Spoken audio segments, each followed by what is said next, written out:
Good afternoon, everyone. 222 is literally 222 right now. What are we doing today? We are going through the playlist for the course of CompTIA,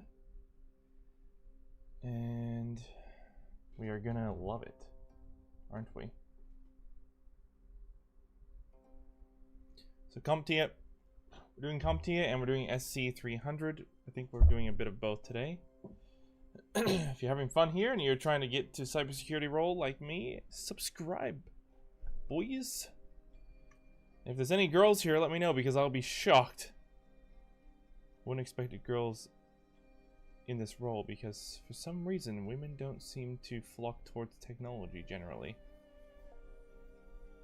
And I swear to you that is not a sexist comment, that is just facts.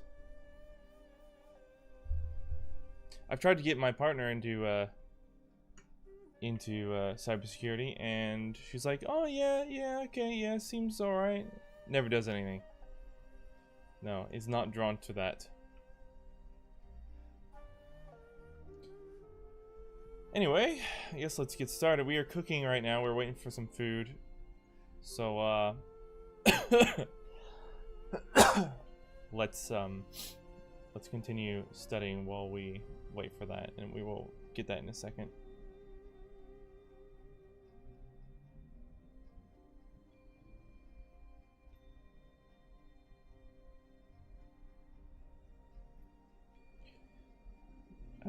Ooh, my voice. I'm gonna stop the music in a sec.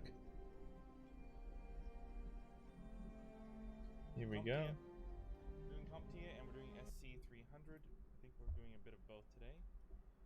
If you're having fun here and you're trying to get to cybersecurity. Oh, can you guys not hear the music actually? If there's any girls here, let me know because I'm shocked. Wouldn't expect girls. Testing the song, the music. Don't seem to flock towards technology generally. We can barely hear it. We can barely. All right, hold on.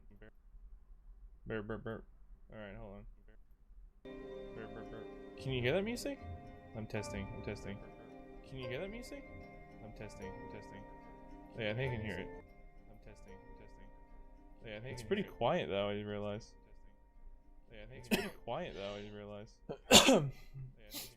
Maybe because the itself is low. How's that version?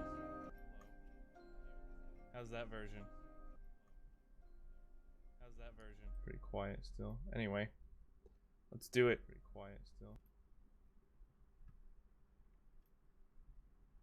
We're on certificates right now. Is that device is associated. Let's go back a bit just to refresh what we were listening to. Administration perspective, this makes it. Subject alternative name, son. Code name. I don't remember this, so let's go back a bit. I was doing this in the car.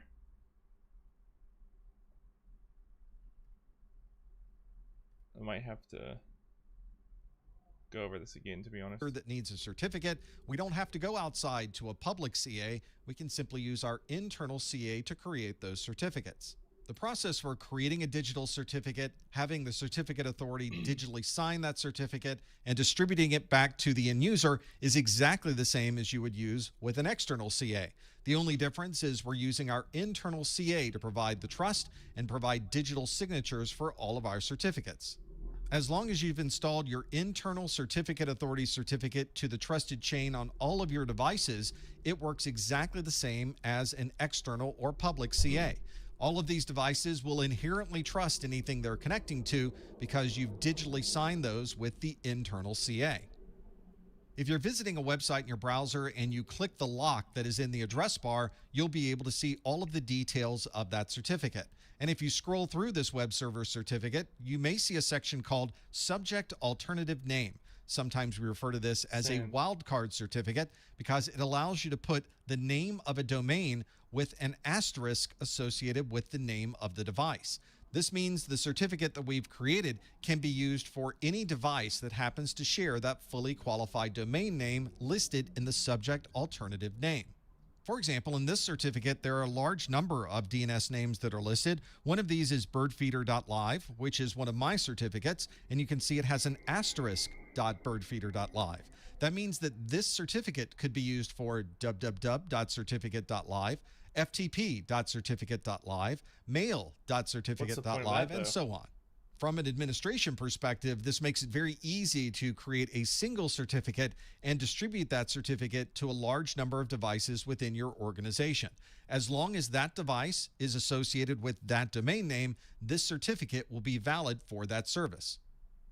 There may be times when we're decommissioning a web server and we would like that certificate to no longer be valid. Or maybe we're concerned that an attacker has gained access to our certificates, so we would like to revoke all of those certificates and create some that are new. Wow. One of the ways that we can provide this revocation is through the use of a CRL, or a certificate revocation list. This is a list of all of the certs that have been revoked, and we keep this list on the certificate authority itself. This administrative process of creating and then revoking certificates is one that is built into any certificate authority. But there might be other reasons for providing some way to revoke a certificate. We found this out in April of 2014 when we discovered an attack that could have a web server provide a third party with the web server's private key. We refer to this attack as Heartbleed, and it was due to a vulnerability in the OpenSSL application library. We had to revoke all of our certificates and create brand new certificates once this OpenSSL code was updated. All of our old certificates were moved to the certificate revocation list, and our newer certificates were then installed into all of our web servers. You can see how important it is to have some method for revoking this trust which had previously been installed onto a particular service. You can find where this list of revoked certificates happens to be by looking into the details of your certificate. If you click the lock on the address bar of your browser, you can scroll through the certificate and find a section that's called CRL distribution points. This will include a list of URIs, or Uniform Resource Identifiers, that are effectively a link to the CRL file. So this tends to be a multi-step process. Your browser connects to a third-party website. That third-party website provides your browser with its certificate. Your browser then looks through the cert to find the CRL distribution points and then follows one of those URIs to download the CRL list.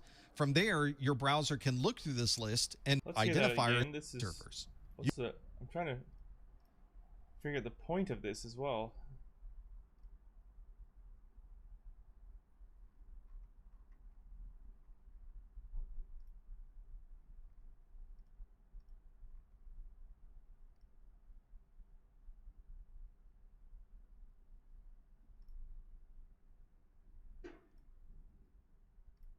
You can see how important it is to have some method for revoking this trust which had previously been installed onto a particular service.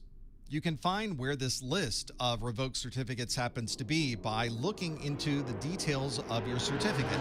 If you click the lock on the address bar of your browser, you can scroll through the certificate and find a section that's called CRL distribution points.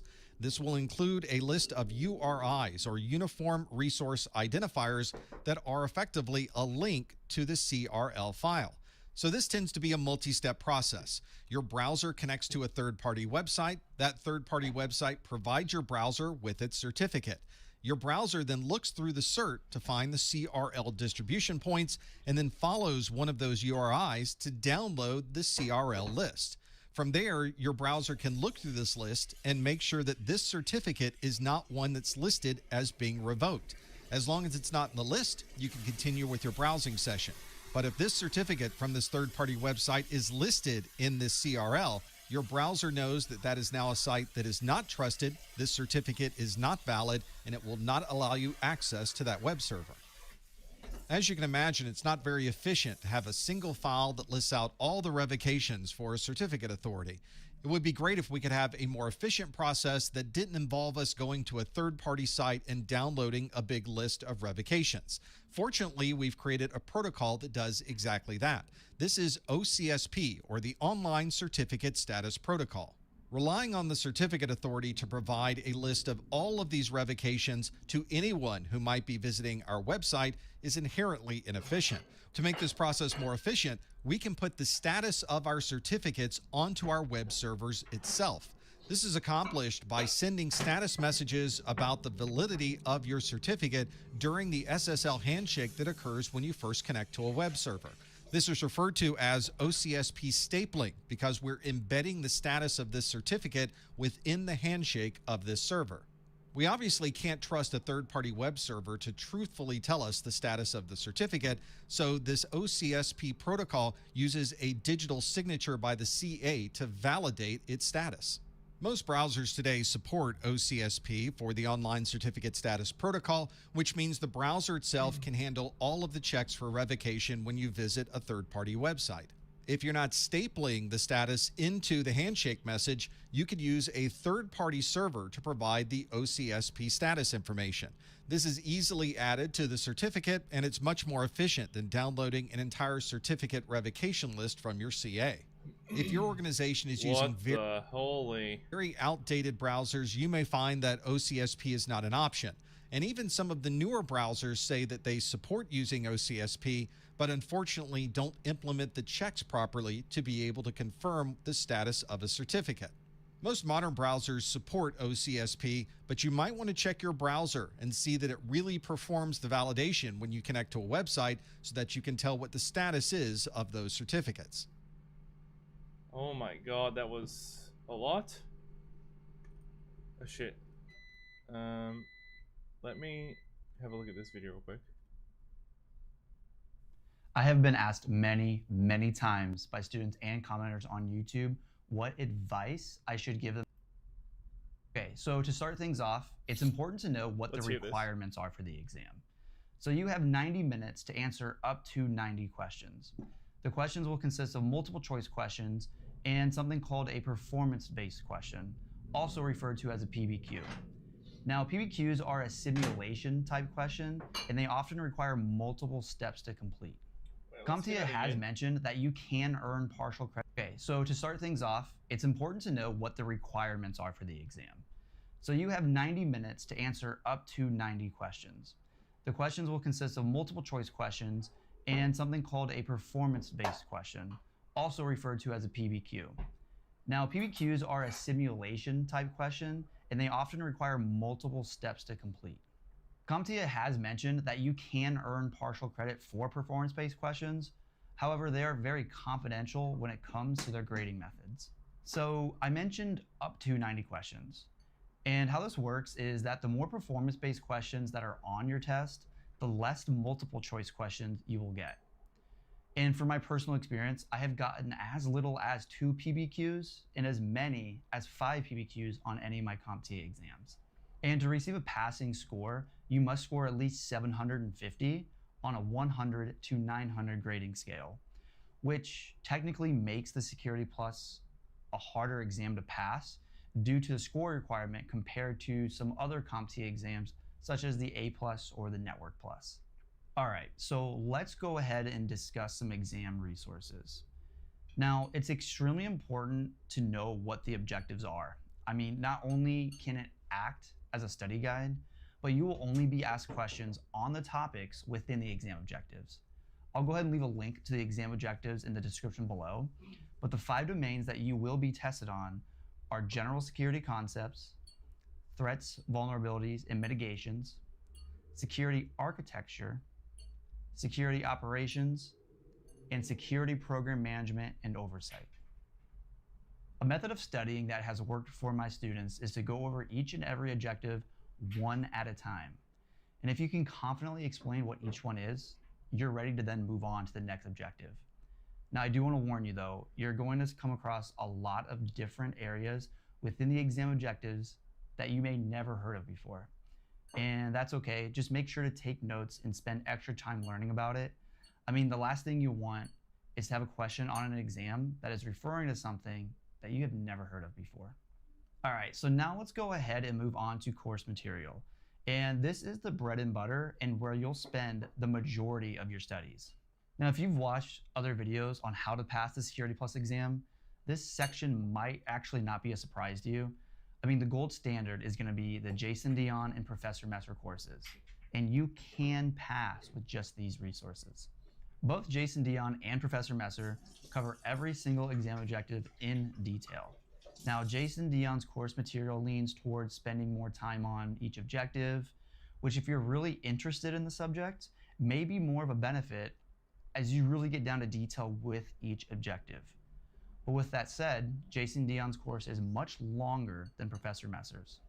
Now, on the other hand, you have Professor Messer, and Professor Messer spends the bare minimum amount of time per exam objective explaining what needs to be known for the exam. But this isn't necessarily a bad thing. If you're someone who's already familiar with the majority of the Security Plus content, leaning more towards Professor Messer for your studies can save quite a bit of time. Now, I have been asked this question a lot. Can you pass with just Jason Dion or just Professor Messer? And the answer is yes, you can. I mean, I know a lot of people that have. However, I do want to mention something. If you're short on time and you need to pass the exam as soon as possible, I would recommend Professor Messer.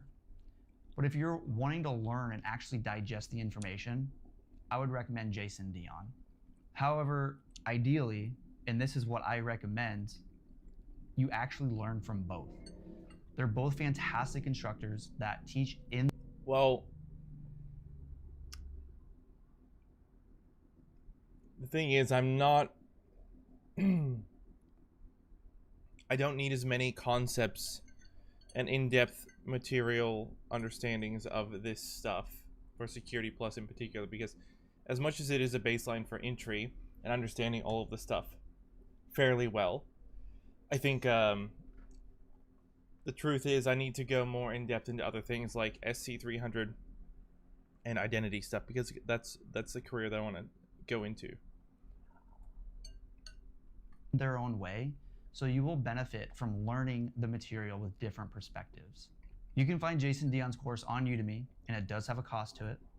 You can find Professor Messer on YouTube for free. However, he does have notes that you can pay for. Again, I recommend multiple courses though. Different teaching styles is truly the most effective way of learning. True. This next topic I want to talk about is going to be practice exams. Now, practice exams are an important part of anyone's study journey, and that actually goes well beyond the Security Plus exam. So here are my top 3 reasons why I highly recommend taking practice exams while studying for your Security Plus exam. 1, practice exams help you identify weaknesses. They help reveal gaps in your knowledge that you may not have noticed during your studies. And practice exams that explain why you got the answer right or wrong are going to be the most beneficial when identifying your weaknesses. Number 2, improving time management. I recommend treating practice exams just like the real exam. And what exactly does this mean? It means timing yourself. Don't spend more than 90 minutes, which is the maximum allowed time for the Security Plus exam when you sit for your practice exams. Oh, wow. This will help you and get you in the right mindset and prepare you for when you take your exam. I'll talk a little bit more about this later because it is really that important. And 3, get familiar with exam format. Now, this part is very important, and I cannot stress this enough. I have seen so many practice exams out there, free or paid, that have questions that are not similar in format to what you should expect to see on the real exam. This is something that from day one, I include in my practice exam videos on this channel for free because it's that important. All right, now what practice exams or material do I recommend? Honestly, there are quite a few good ones, but there are also some pretty bad ones out there that are just flat wrong or are stolen questions from other practice exams. Let's first start with Jason Dion. I've personally taken Jason Dion's practice exams, and I thought it was great content. Although there were quite a few duplicate questions, I mean, the overall structure of the questions were really good, and they focus on the 5 domains that are required to know for the exam. His practice exam course consists of 6 90-question tests, which makes a total of 540 practice questions. The questions are pretty good, but like I mentioned, there are duplicate questions on his exams, and just like his course, you can find his practice exams on Udemy. Another practice exam that I would recommend is from Professor Messer. Now, Professor Messer has practice questions that are pretty close to the real exam. His questions are in PDF format, Wow. and they consist of 3 90-question exams. And if you want to buy just Professor Messer's exams, they're around $30, and that's for 270 questions. And I want to mention that just like Jason Dion, his practice questions cover all 5 of the Security Plus domains. Something I'd like to point out is that with Udemy exams, you have the benefit of getting instant feedback and also getting graded, so you have an idea on what you're scoring. Really? Professor Messer, with it being a PDF format exam, does not have the added benefit of seeing what you actually score on the practice exams. So that's something to think about. Okay, so now finally for the 3rd resource. I would like to make a little announcement. Based on a lot of feedback, I'm excited to announce that I have made a practice exam course on Udemy for the Security Plus exam. And these are questions that are formatted in a similar way to what you will see on the actual exam. And currently there are 3 sets of 90 questions, making it 270 questions total, covering all the domains that are on the exam. And I do have plans to add even more as time goes on, which of course would be free of charge if you already have access to the exam. Each question provides feedback, explaining why the correct answer was correct in the section below. Okay, so let's go ahead and move on to some important exam tips. And let's go ahead and start with acronyms. It is crucial to mention that your exam is going to be full of acronyms. Knowing the acronyms is pretty much a requirement. There are a ton of them, and every single question will have an acronym. Now, some of these acronyms, there's going to be a few that you will already know. But there are literally over 100 acronyms that may appear on your exam. And an example would be virtual private network. Well, the exam isn't going to spell out virtual private network. It's going to say VPN. And I know that's a bit of an easy one, but that's just one example. Also, a quick tip on acronyms that is worth mentioning here. CompTIA has some acronyms with the same letters but mean totally different things. An example here is SAN. That could be storage area network or subject alternative name. Both of these are SAN. Both are on the exam objectives, so it's important to understand the context in which the acronym is being presented. You can find the fullness of the acronyms on the exam objectives PDF at the very bottom that I talked about a little bit ago. Something that helped my— What's up, man? I'm just doing a quick aside from Professor Messer. Myself and other students was to just make flashcards and then learn the acronyms that way. But it is extremely important to learn the acronyms or you'll be completely lost when you take the exam. Okay, so another tip. When you first start your exam, your first questions are gonna be the performance-based questions. We gotta know the acronyms. These are the simulation questions that CompTIA likes to add to their exams that I talked about a little bit earlier. Now, what I recommend is to flag them. In the exam, it's called mark for review. And once you flag them, just skip them. Since the exam is timed, it's important to get through the multiple choice questions first. What's up, man?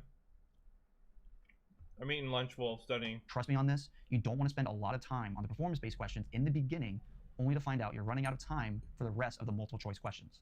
Also on the same topic, don't spend more than 30 seconds on a multiple choice question. If the answer doesn't immediately jump out to you, just flag it and go to the next question. This will allow you to answer the questions you're confident about and then be able to spend more time on the harder questions later. Additionally, you may find that your next question may actually be helpful in answering a question that you flagged and skipped before. But it's important to not spend a lot of time on each question. That's happened to me before. The goal is to aim for around 20 to 30 minutes to spend on your performance-based question at the very end after your multiple choice questions, and that should give you more time to not be stressed and answer to the best of your ability. Another thing that isn't mentioned a lot is using ChatGPT to help you learn different concepts. An example would be, explain the difference between risk appetite and inherent risk in a cybersecurity setting. This will give you a detailed overview of the differences, and then from here, you can take it a bit further. You can provide an example. What's this deal? An example would be, explain the difference and answer to the best. To spend on your performance-based questions at the very end after your Nice, man. Nice. Your multiple choice questions, and that should give you more time to not be stressed and answer to the best of your ability. Another thing that isn't mentioned a lot is using ChatGPT to help you learn different concepts. An example would be, explain the difference between risk appetite and inherent risk in a cybersecurity setting. This will give you a detailed overview of the differences, and then from here, you can take it a bit further. You can provide examples such as, provide an example of each one. Once you give it that prompt, you can see that it'll give you an example of each one. Feel free to use ChatGPT as you see fit, but it is a very strong tool when trying to learn or even compare different concepts. And the nice thing about ChatGPT is that it can adapt to your learning style as long as you add the correct prompts. I do want to warn you though, sometimes ChatGPT replies with incorrect information. So don't 100% rely on ChatGPT for your studying. Use it to assist with your studying, but make sure to fact check if something seems off. I always have Another quick tip that I want to mention is that if you plan on purchasing any Udemy content, do not pay full price for them. Udemy has sales pretty often, and a good way to get sales is to add the course to your cart and wait a few days. After a few days, Udemy will then send you an email with sometimes up to 90% off the price. So do this for every single Udemy course you ever plan on purchasing if it's not already on sale. And for my course specifically, I will have coupon codes up as often as they let me. And the best way to get a coupon code would be to check the description of this video. If there's currently a coupon that's live, I'll make sure to update it in the description. Okay. Right now, Cyber James. But I'm doing Professor Messer stuff right here. Okay, so the last section that I want to talk about. Just took a mini break. Exam mindset.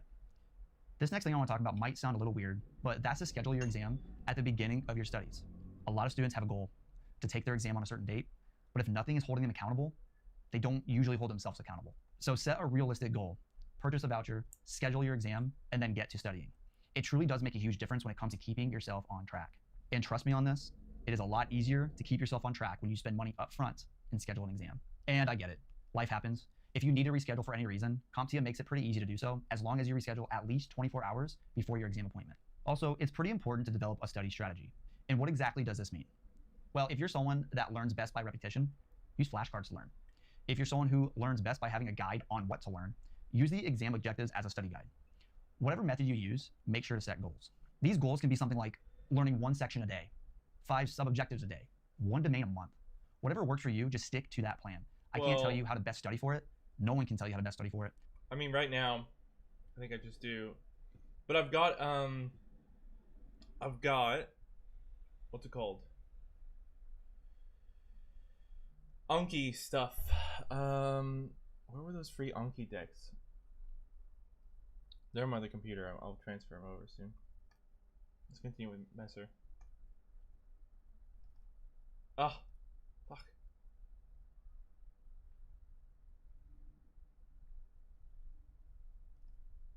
A threat actor is an entity that is the cause of an event that affects the security of others. We often refer to these actors as malicious actors because the actions that they take tend to have a negative effect on the security of others. We'll often describe the characteristic. Taking notes does not work for me at all. Like,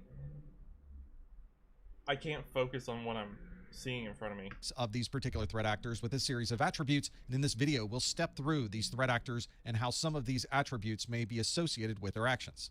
When you refer to an attack or you're doing research on an attack of your organization, it's useful to know who the threat actor is. This might help you get a better understanding of why this attack is happening and what their ultimate goal was in performing this attack. Attackers can come from anywhere. Sometimes the attackers work for your organization and they're inside the company itself, or they may be outside the organization trying to gain access through a number of different public resources. The number of available resources or financial funding is another way to characterize a threat actor. If they don't have any money, they may have limited access to resources, or they might be a threat actor that has a large amount of money available and can provide a number of different attacks based on those resources. It's also useful if we can determine a level of sophistication for this. All right. I know, worries, man. See you. Good luck. Particular attacker. It may be useful to know if somebody has no idea the script they happen to be running or what the results of it might be, or if somebody is able to build their own tools and provide their own capabilities. And of course, the attacker might have a set of skills that fits somewhere in the middle between those two.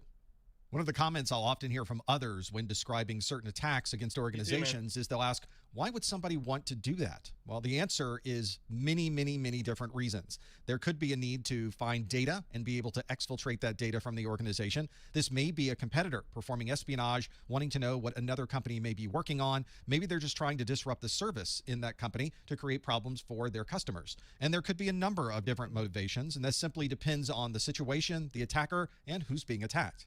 Let's step through a number of different threat actors and see if we can use for their customers.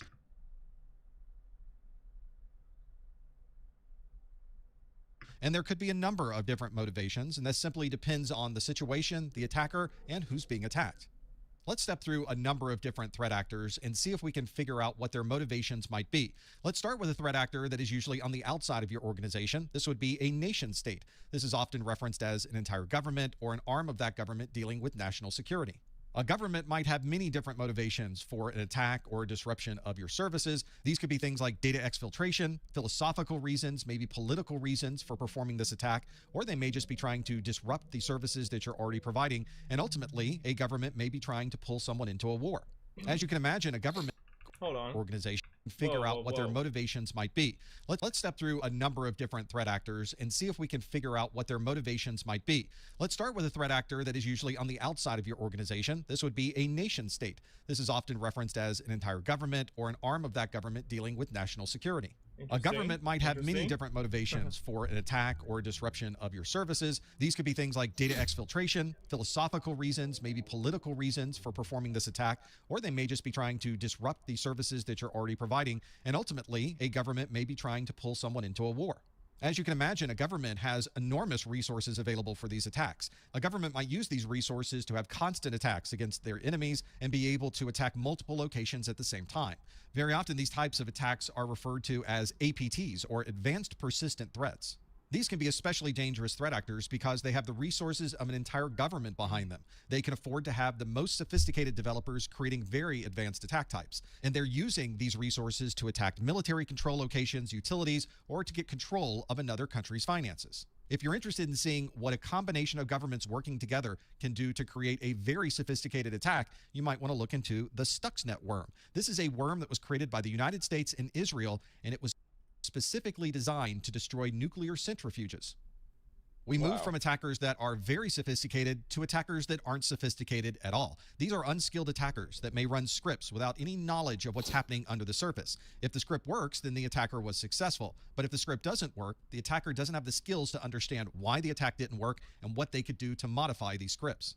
These are attackers that are simply motivated by the attack itself. They may be trying to disrupt services or exfiltrate data. Sometimes there is a philosophical or political reason behind the attack. Although it's common for these attackers to be on the outside of the organization trying to gain access, there are times when we found unskilled attackers on the inside of the organization as well. As we've already mentioned, these are generally unsophisticated attacks, and the unskilled attackers generally don't have a lot of resources available. They certainly would not have the backing of a government or a large organization, and that means they're really looking for the easiest way in using scripts that are What about Gary McKinnon?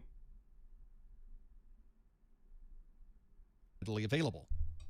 If you're a hacker who's motivated by political reasons, a philosophical difference, maybe you'd like to disrupt or damage an organization, we might categorize you as a hacktivist. This hacktivist or hacker activist is someone who's commonly considered to be outside the organization, but they could also work towards getting hired to be part of the organization and become an internal threat. These are often very sophisticated technologists, and they can use that knowledge to be able to attack in very specific ways. They might focus on denial of service. They might be trying to gain access to a website so they can put their own messages or deface the website that's already existing, or maybe they're looking to find private documents that they can then release to the public. Fortunately for us, hacktivists don't tend to have a large amount of finances available to perform these hacks, but there's some organizations that will perform fundraising so they will have the money to apply towards their hacktivism. An insider threat is an especially difficult problem to locate and even more difficult to stop if they want to do something malicious. This is more than someone simply writing their password down on a yellow sticky and keeping it under their keyboard. This might be someone who's out for revenge or financial gain against the organization. With an insider threat, all of the resources already exist within the organization, and this individual is simply taking advantage of the resources that already exist. This is why it's so important during the hiring process that the proper vetting is done to make sure that you're not hiring somebody who is then going to work inside of your organization to attack you. You can think of this type of attackers having a medium level of sophistication, but where they really excel is knowing exactly where in the organization the data might be and how to circumvent the existing security controls to gain access to that data. Our perception of organized crime might go back to old movies, but in reality, there is a great deal of organized crime in the cybersecurity arena. Threat actors categorized as organized crime are usually motivated by money. Everything they're doing is to be able to make a profit from the attacks that they're performing. Since organized crime is in the business of making money, they often have a number of resources available that they can apply towards these types of attacks. These organizations might have a corporate structure where one person will be doing the hacking, another person is managing the different exploits and creating new exploits, somebody else sells the data to a third party, and you might even have somebody handling customer support, especially in the cases where the organized crime group is targeting organizations with ransomware. It's difficult to fight an attacker that has this much money available, and they're going to find many different ways to try to gain access to your data. A threat actor we don't often consider is one that's in our own organization and working around the existing policies and procedures of the IT department. We refer to this as shadow IT, and it's usually a group or department that is working around the rules that have been put in place by your existing IT department. They might build their own infrastructure, install their own applications, and start using them without the IT department even realizing what's happening. This is a group that doesn't have to deal with the limitations that come with an IT department, such as change control or budgeting. Instead, they'll use their own budget or credit cards to be able to purchase their own cloud-based services and be able to access those from their browser. These groups are obviously limited by the amount of budget they might have, but in many cases, they can create quite an infrastructure using a small amount of budget and connecting to devices that may be in the cloud. In some cases, none of these people have a background in information technology. They don't understand what's required for backups or change control, and this can obviously put a huge risk on the organization, especially if no one in this shadow IT department has any consideration of what security should be in place.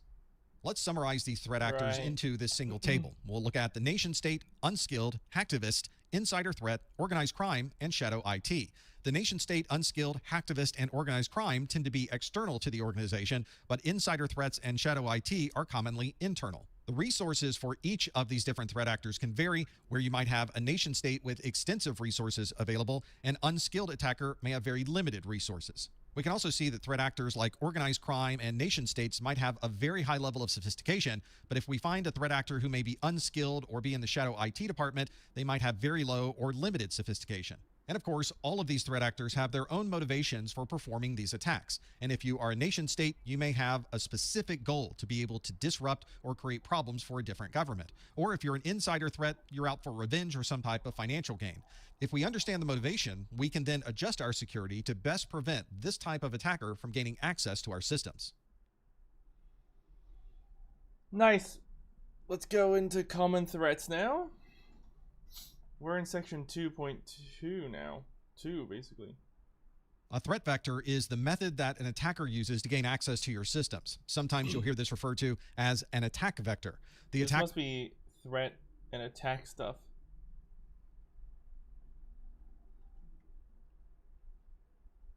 That's 2.3 and that's 2.3 and that's 2.3? Oh, okay. So we started at 2.1 just that video just then.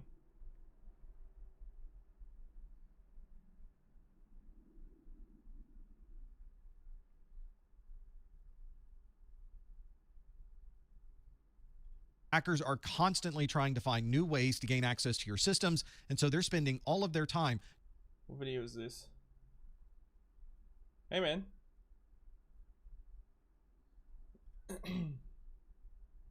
20. Pretty good. Trying to either discover or create new threat vectors. We're not only looking for threat vectors that are well known, we're also looking to see if there's any opportunity for someone to take advantage of an unknown threat vector. One very common place for attackers to start their threat vectors is with a messaging system, and that's probably because most of us use some type of messaging to be able to communicate with others. For example, it's very likely that you have an email address that you use, and that's a perfect place for an attacker to send information that they can use against you. For example, they might put malicious links in an email and entice you to click that link, at which point they may install malicious software or try to gain access to one of your systems by providing a phishing page. Another good threat vector, especially on our mobile devices, is through short message service, or SMS. These are text messages, and the attackers will use text messages to try to get your attention and have you click links that you should not be clicking. And if you use a messaging system that includes instant messages or direct messages, it's a perfect way to have the attacker talk directly to you to try to gain access to your systems.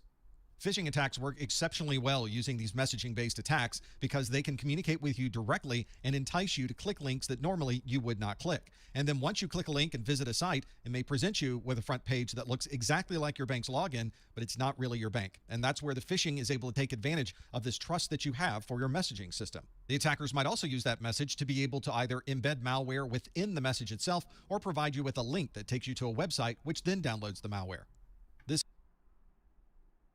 It does, doesn't it?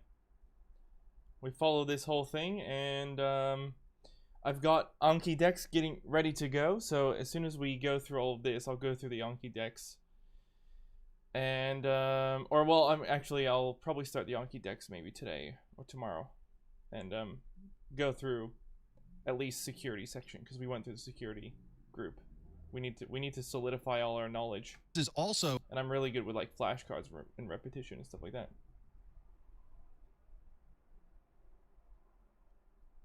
a great entry point for the attacker because they can also use many different social engineering techniques. For example, the attacker could send you an invoice over email asking for payment, but in reality, it's payment for service that was never rendered. Or perhaps they're trying to use a cryptocurrency scam to either gain access to your existing cryptocurrency wallet or to try to sell you cryptocurrency that doesn't really exist.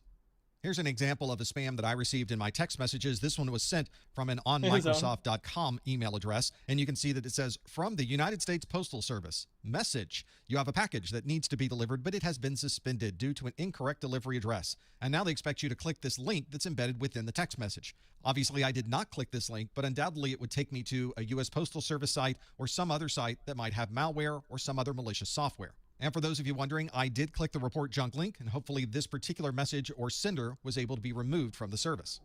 Not only can our messaging systems be used as an attack vector, the images that we see on our screen can also be used as an attack vector. A good example of this would be the SVG image format. That's the scalable vector graphic format, and it's a format understood by most browsers that you might find. This is actually more than just an image. It's an XML file that describes the image and allows you to embed other information within the XML. This means an attacker could put information within the image description that would then run inside of your browser. So they might inject HTML code, or there may be JavaScript contained within the XML that describes an SVG image. Some browsers allow you to enable or disable certain image types, or it may have the process to provide input validation for these SVG descriptions. Here's an XML file that contains a description of an SVG image and code that could potentially be used as an attack vector, and it's all within just a few lines of software. When you run this inside of your browser, it will show an image. That is the description of this triangle that you can see within the XML. But as it's showing you this image on the screen, it's also running any JavaScript that you have embedded within the XML. In this case, it's a relatively benign message that simply says, this is a cross-site scripting attack. And when you run this, it will put a message on your screen that says exactly that. Most browsers will look for cross-site scripting and will prevent these types of scripts from running. But if your browser has a vulnerability or the JavaScript that it's trying to run is not necessarily a cross-site scripting attack, this may be able to get through using this XML embedding. It may be relatively obvious that the files that we run on our systems could be Look a at potential that, developing crossing right over into cyber. threat vector. And this is certainly the case for executables, since that's software that actively runs within the memory of your system. But an executable is not the only type of threat vector you might see in a file format. For example, an Adobe PDF would be a very good place to try to fit some type of malicious software because it's effectively a holding place where you put other types of objects within it. When you open a PDF, you'll find text, images, and in some cases even scripting, and this would be a perfect place to start an attack. Or perhaps the attacker is simply hiding the threat within an existing set of compressed files that may be compressed with zip or RAR, or really any compression type. In many ways, this obfuscates that there's an attack inside because all you see is the compressed file format, such as a zip file. But within the zip file, there may be hundreds or thousands of files, and one of those may contain malicious software. And our documents, spreadsheets, and other Office-related files might also be a good place to use as a threat vector. For example, Microsoft Office allows you to include macros with your documents, and although most of those macros are probably very useful and relatively benign, it is possible for an attacker to write a macro that may gather personal information from your computer and send it to the attacker. We also see this quite a bit with add-in files or extensions that you might have in your browser where the extension itself contains malicious software, and by simply adding it to your browser, you've now put your entire system at risk. Our mobile phones and call systems make another valuable threat vector for the attacker. This is vishing or voice phishing, where they may call you to try to get you to give up credit card information or other type of personal details. We've also seen spam over IP, where the attackers will use voice over IP systems to send all of these spam messages all through an automated process. There are also still instances where attackers are trying to find unpublished phone numbers that may gain them access to systems. We often refer to this as war dialing, and it is a process that we still see occurring even today. And sometimes an attacker is not interested in gaining information, but is instead trying to disrupt your systems through we often refer to this as war dialing messages all through an automated process. There are also still instances where attackers are trying to find unpublished phone numbers that may gain them access to systems. We often refer to this as war dialing, and it is a process that we still see occurring even today. And sometimes an attacker is not interested in gaining information, but is instead trying to disrupt your systems through a denial of service attack. And they can certainly do this by using your messaging systems as a threat vector. I've worked with companies that have spent millions of dollars to install the latest type of firewalls, intrusion prevention systems, and network filtering products. But an attacker can circumvent those millions of dollars of security products with a single $10 USB drive. This can be especially useful if an attacker needs to get onto a network that is air-gapped, which means there's no direct network connection into that internal network. Instead, the attacker will go into the parking lot of that company, throw a few USB drives on the ground, and hope that someone will pick up the drive, take it inside the building, and plug it in. Of course, on the USB drive, there's malicious software that might disrupt the operations or provide some way to get data out of those networks. Many of the keyboards that we use on our computers today connect through USB, and specially modified USB drives can also appear to your computer as a keyboard. And when you plug in the USB drive, suddenly your system is able to automatically type things on the screen, and it's all coming from this USB drive acting as a keyboard. And of course, allowing someone to plug in a USB drive, even on an air-gapped network, makes it very easy for someone to transfer large amounts of data, unplug it, and now they have all of that information on a USB drive they can put into their pocket and walk out the door. One of the challenges for the security professional is making sure that all of our software is always up to date to the latest version. That's because often we will find security issues and vulnerabilities built into existing versions of software that will require an upgrade. This might be a situation where an application has an infected executable, and if you run that application, you're effectively infecting your local computer. But if this is an unknown vulnerability and the attackers find that vulnerability first, they may have an advantage to get into your systems. This is why we're constantly updating the software on our systems. Not only do we perform monthly Microsoft updates, but we also update all of our other software whenever a security patch is released.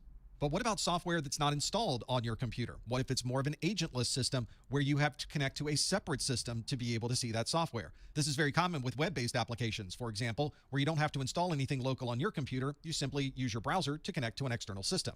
This means if an attacker does find a way to infect the central server, they could potentially also infect all of the connecting clients. This would also be very easy for the attacker to distribute because they know that each person who is logging in for the day is running a new instance of that software because everything is contained on the server. As we've already mentioned, patching is a great way to prevent an attacker from gaining access to a known vulnerability, and we spend a great deal of time and effort to be able to keep all of our systems up to date to the latest version of software. However, there might be systems within this is a 17-minute video. your network or your data center that are unsupported systems, where the manufacturer no longer provides patches for those systems, and in that case, you may not have the option for installing new software. This is very common, for example, on unsupported versions of operating systems. Eventually, an operating system will no longer be supported by the manufacturer, and that makes it an enormous security risk. If there's no security patches, then that system could potentially be a risk for your organization. And as many companies have found, you need to make sure that all of these unsupported systems are identified. There have been instances where someone is running an older version of an operating system and it's running on an old computer that's underneath someone's desk. And the IT department has no idea that that system even exists. That's why it's so important to make sure you always have an updated list of your entire inventory of systems and that you're able to access all of the individual devices on the network. This would allow you to scan your network periodically to make sure that you know that all of these unsupported systems have been addressed and can be properly secured by your IT department. The attackers know that your own network creates a digital highway that allows them to move very freely between all of the systems within your network. And they take advantage of vulnerabilities that are built into this networking infrastructure. For example, if you have a wireless infrastructure, you need to make sure that you're using all of the latest security protocols. If you're using WEP, WPA, or WPA2, you may want to consider updating to the latest WPA3 protocol. And many organizations will perform periodic scans of their network to see if anyone may have open or rogue wireless access points that would allow an attacker easy access to the rest of your network. For both wired and wireless networks, it's usually a good idea to enable 802.1x. This is an authentication protocol that prevents anyone from gaining access to the network unless you provide the proper credentials. Even wireless protocols like Bluetooth could be used by an attacker as a threat vector. For example, they could use this for reconnaissance to see where a particular system might be. Or the Bluetooth implementation in a system may have limitations or not the proper amount of security, and that would be a great entry point for the attacker. When you install a web server into a data center, there are a number of open ports that are enabled to provide those services across the network. For example, a web server might use TCP port 80 and TCP port 443. And once you open those ports in a device, that provides a third party with a way to gain access to at least a portion of that system. Normally, we have security in place that prevents unauthorized access, but if an attacker does know of a vulnerability in that web server software, they may be able to use these open ports as a way into that computer. This is another reason why we're always updating the software on these services so that we always can patch any of these vulnerabilities that may be associated with our web services or other applications. And of course, it's very easy to misconfigure one of these very complex applications, and sometimes a simple misconfiguration can allow unauthorized access into a system. Each time you install a new service onto this computer, it needs to have its own port number to provide that service to the outside. So the more services you install, the more open ports and potentially the less secure a system might be. This is one of the reasons we use port-based firewalls or application-aware firewalls to create additional security for these systems with open ports. For example, if we've installed 5 or 6 different services on a computer, we might only limit access from the outside to only one of those services, which would certainly limit the number of possible attacks to that system. Let's see if I can guess the credentials used for your cable modem or wireless router that you use at home. Let's say that you're using the username of admin and the password of admin. After all, those are the default credentials that are included on many access points and routers. This is a good example of using default credentials. And if you know what the default credentials are for a device and someone has not updated those credentials, you now have complete access to that system. Fortunately, many of the devices we use today will require you to change that password the first time you log in, which means that the administrative access that you would normally have by using these default credentials is no longer available once you log in for the very first time. It's very easy to find the default credentials for these devices, and there's even websites such as routerpasswords.com that has documented all of these default credentials across thousands of different devices. Once this video is over, you might want to check the devices that are on your network and make sure you're not using any of these default settings. Sometimes these threat vectors appear on your network through the front door by way of a supply chain vector. This allows a third party to gain access to your infrastructure by writing inside of existing equipment that you're installing. This might be added during the manufacturing process. The manufacturer might have no idea what's going on, or it may be added after the manufacturing process by a third party that then wants to gain access to your systems. Sometimes these threat vectors are in place because you're working with a third party that is part of your supply chain. For example, your network may be managed by an MSP. This is a managed service provider. You may be paying this third party to monitor your systems and inform you if anything needs to be updated or changed in your infrastructure. This also makes a perfect place for an attacker to start, because if they gain access to the MSP, they will then therefore have access to your systems.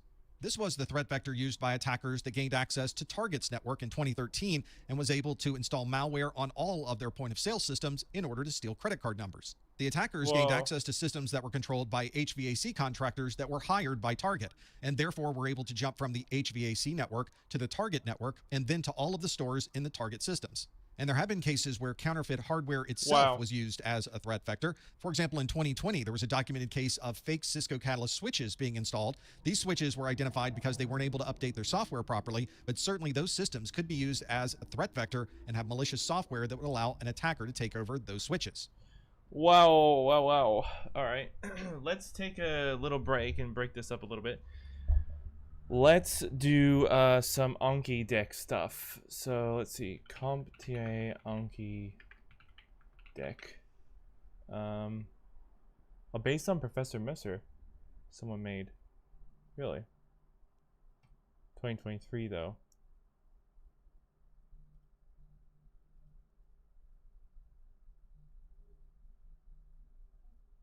No.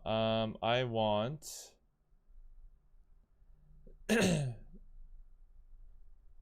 This one. I created a brand new practice exam deck for CompTIA Security Plus exam SY0701. It's complete with explanations for both the correct and incorrect answers, and every card includes a definition of the objective as well as how it's used in a real world scenario. All of these cards were based purely off the Security Plus objectives, and every single objective has a card that matches to it exactly. So if you study this in its entirety, in theory, it should be enough to pass Security Plus. So in this video, I'm going to show you how to download it. I'm going to show you how to use it and give you a demo of the practice exams. Thank you very much. Security Plus is really important. It serves as the foundation for all cybersecurity federal jobs. Or I'm going to show you how to download and import the deck, and I'm going to give you a tour of the different practice questions and show you how they line up with the objectives. So I'll put a link in the description to download Anki. Anki is a smart flashcard system. I'll put another link in the description actually that shows you how to really use Anki and take advantage of it. Is this it? It's really important that you know how to use it, so definitely check that out. But once you go to the site, you can click download Anki, and then it will scroll down and you just pick the version of the operating system that you're using, and then you download it and install it. It's just one of those next continue things. Is that the Anki? And then you open it up. It will look something like this. And I'll also put a link in the description for the deck. So go ahead and download that. Say it's in your downloads folder. Oh yeah, that is it.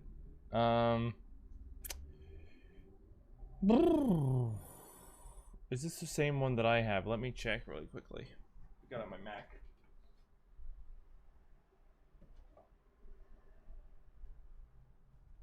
Let me move my lunch bowl out of the way. Me lunch bowl, moit.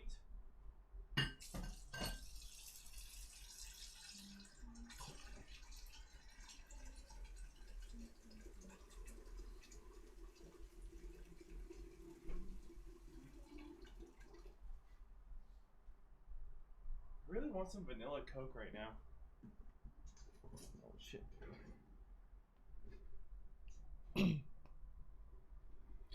Let me have a look here.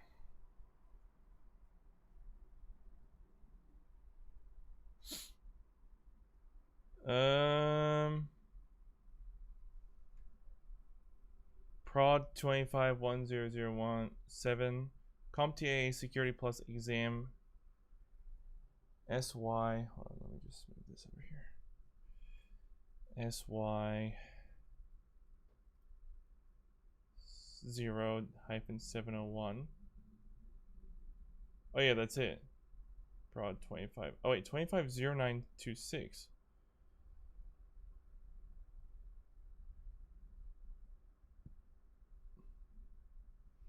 September 26, 2025. Wait, that's it, I guess? Do I not have Anki on my computer here? Anki. Yeah, I do. Do I? Oh no. God damn it. How did I... What's going on here? Anki. Just download that. Download Anki. Windows. Apparently I don't have it. That's weird. But I believe this is exactly the same one. .miho.apk. Is that the one that I have? Dot. No, it's different. Slightly different. When did he do this video? Because I know he's the one who... What? No. Why would I do that?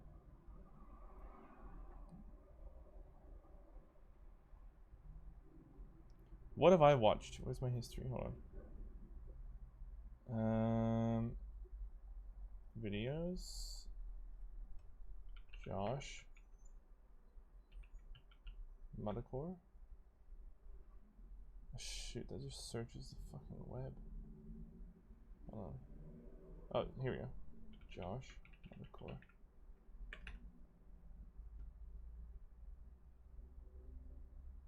This is Josh Metacore video? Oh, here you go. I think this is it. Hold on. Yeah. Let me click this one. Root in I think he has the... Oh wait, no. Oh wait, yeah. Is this not it? I recommend either... Oh no. No, hold on. Fuck, is it the wrong one again?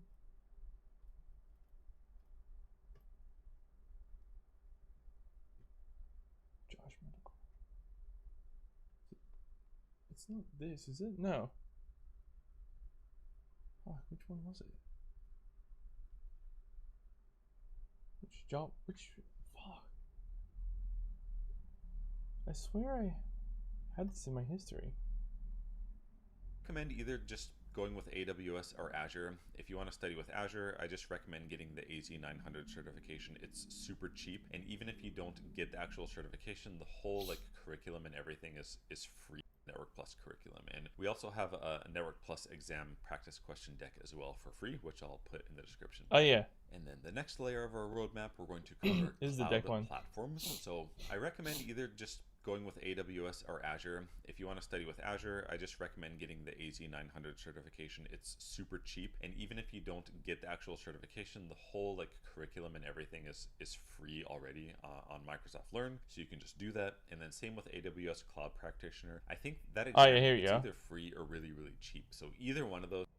You got practice tests, and when was this posted? September 13, 2025. October 11, 2025. September 13. Okay, so this is... Right, so he gave me an updated one here. It will look something like this. It'll say like CompTIA Security Plus, or it might have like a slightly different name that's like prod something. So just double click this like so, and then say import. And Right. So, but I think it's basically the exact same thing. I'm willing to bet it's the exact same thing. He's got it here, like some stuff to download. But I think I already, let's go into downloads here. Open Anki. Apparently I don't have it for some reason.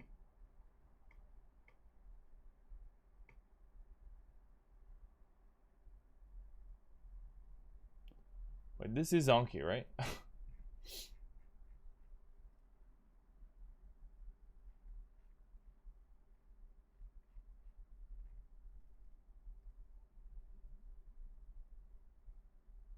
I'm still AnkiWeb.net. It's a login. Where's his download link for Anki? apps.ankiweb.net. Oh yeah, okay, it is that. Okay. Just double checking, it looks a bit weird here. Okay, desktop shortcut, install Anki.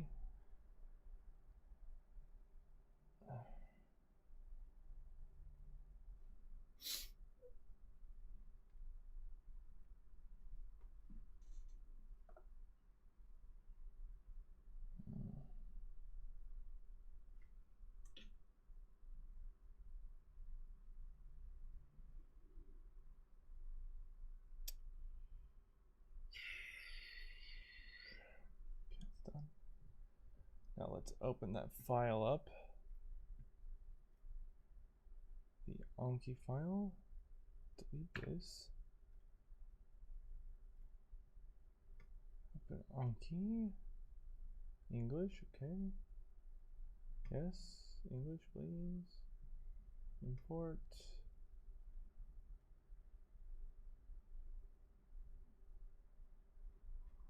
He added some stuff here.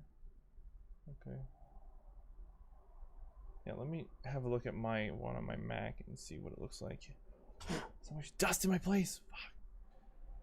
CompTIA 1, general security concepts. 2, threats, vulnerabilities, and mitigations. 3, 4, 5, security oversight. Yeah. Okay, it looks almost identical. So may as well just do it on my Mac here.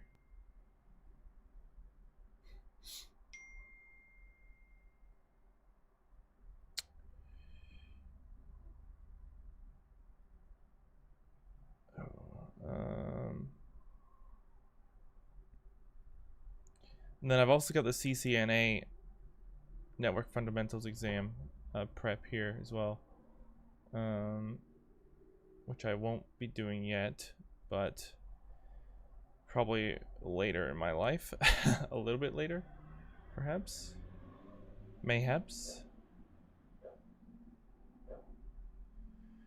Right. So now we're sorted with that.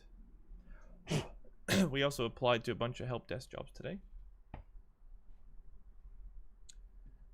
So let's take a look at some Anki stuff, right? Why not? Do that.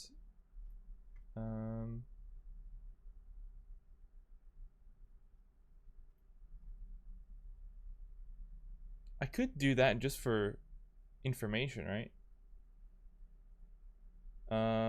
I might download that just for the sake of it. Let me set this up real quick. John Newman920@gmail.com. Thank you. I was already verified. Nice. Thank you. Let me download it, son. Alright, exit that. Let's go into my email. Don't normally show my mail on screen, so I'm not gonna do that. Thank you very much.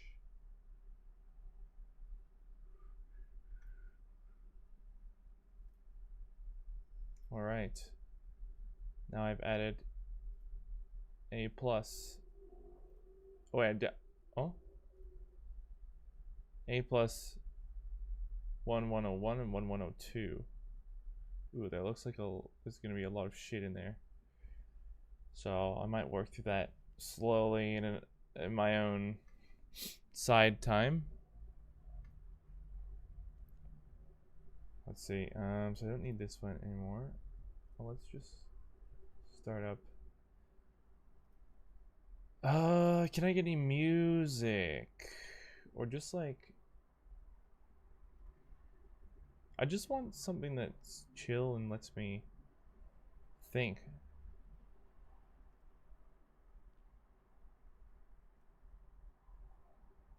Let me have a look here on YouTube. Rain sounds would be nice.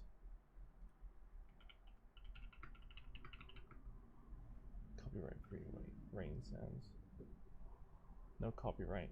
10 hours of rain relaxing. 25 million views on it. Wow. I bet it's rain sounds, no copyright.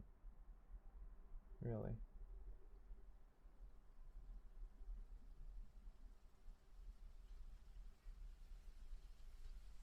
What the hell is this? If we... Oh, yes. Oh my god. Right, so... there's music on this. What the fuck? I just want rain.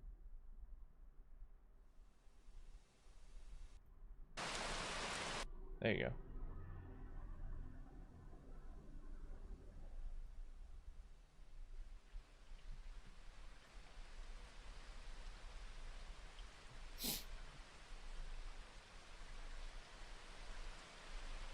Anki time. Right, CompTIA A+. Don't worry about that. Let's try this out. Genome security concepts. Oh wait, there's 20 in this itself? How does that work? Is that the whole thing? Over here. Internship included. What the hell is this? Oh, it's a multiple choice. That's cool. Which of the following is considered a technical control in an organization's security strategy? Technical control. Establishing policies for an acceptable use of resources. Conducting employee security awareness training. Requiring visitors to sign in at the front desk. Building a firewall. D. Yes. Firewalls. Oh wow, this is great. Firewalls can use technology to automatically enforce policies. Restrict unauthorized access. Establishing policies. Why others are wrong. Administrative control. Let's say that was good. Following an example of managerial control in information security. Technical, physical. I think C. Yeah. That was good. Wait. More info. Managerial controls are security measures defined by management to dictate. Make it bigger. To dictate the policies, procedures, and guidelines governing information security program. These controls focus on the management of risk and development of security frameworks rather than. Okay.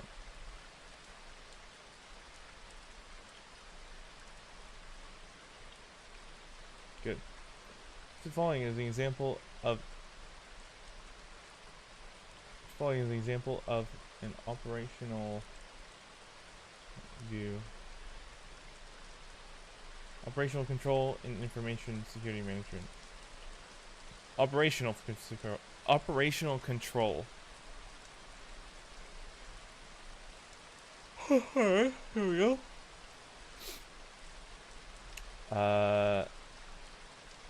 Operational. Encryption of data at rest. User security awareness training. I think biometric door locks is operational. Oh no, it's not. User security awareness training. Oh yeah, that makes sense. Yeah, that was stupid of me. That makes sense. User security awareness training, operational, focus on processes and procedures, follow, maintain security. So many different types of controls. Door lock, physical. Oh yeah, it makes sense. What was I thinking? Physical control. Going too quickly. Let's do it again. Which of the following is considered a physical security control designed to prevent unauthorized entry into a secure area? Forcing network segmentation firewalls? Nope. Applying biometric access locks on server room doors? Yes. Any password policy? No. Bringing regular data backups to offsite storage? No, at B. Yeah. There we go. Network segmentation firewalls.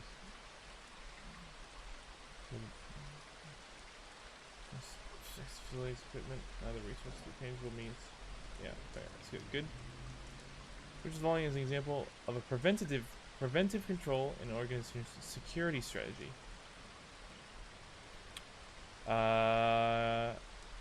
Yes. No. Yes. Well, hold on. Hold on a second. Wait a goddamn second. Alerting admin when suspicious files are detected. No. Generating audit logs of network activity. No. Use regularly to change their passwords. Kinda. And then we got security cameras monitoring the building entrances.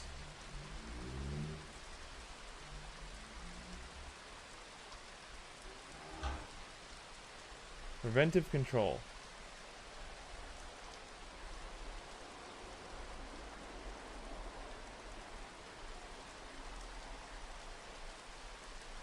We got operational, preventive, physical, administrative, technical.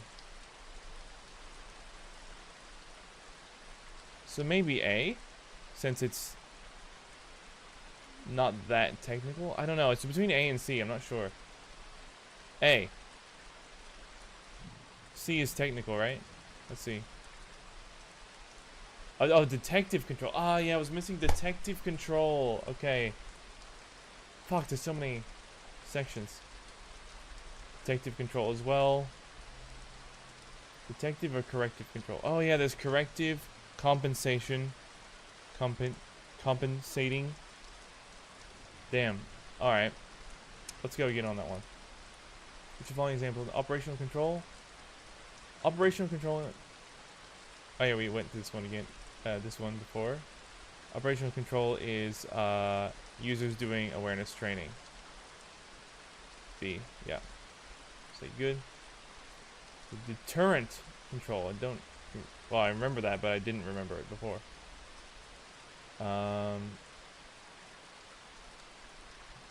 It's just an ad here.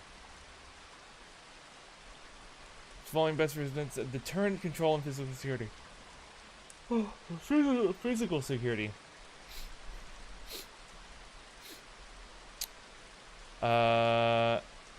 Maybe A. Using automatic account lockout. No. Conducting regular vulnerability scans on the network. No. Encrypting sensitive data. No, I think it's A. Yes, posting signs about surveillance to warn them to go. You're going to be recorded if you do this. Discourage or dissuade. Security. Good.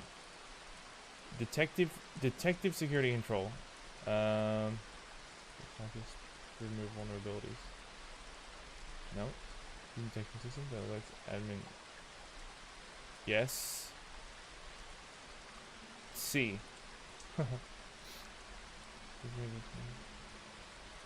Identify and alert on security events or breaches after they have occurred. Good. Preventive control. Change the passwords. It's preventive. This is a detective control. Detective. Change the passwords is a preventive. Good. Which the following is an example of a corrective control. Corrective control, isn't it? How many questions are actually in here? Corrective control. Restore data from backup after a ransomware attack. Maybe. Implementing security awareness training for police. No. Well, not really. Using firewall to block. No. No, my voice. Monitoring network traffic for activity. No. It would be A. C, monitoring is detective. This is preventive. Using firewall to block.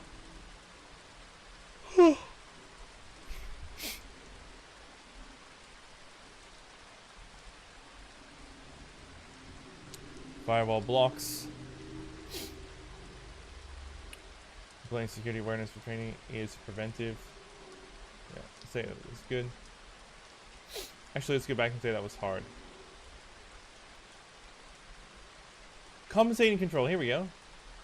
Control that mitigates risk when the primary control is not feasible or practical. Control that prevents all possible attacks by eliminating vulnerabilities. Control is designed to detect alert execution activity. Occurs. A control that fully replaces a primary security measure with new technology. That's corrected, probably. I think it's A. Wait, a control that mitigates risk. Oh yeah, it's A.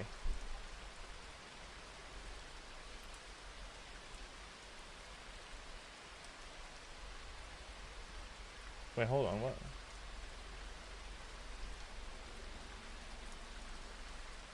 D.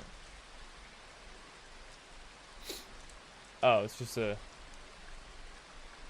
some control.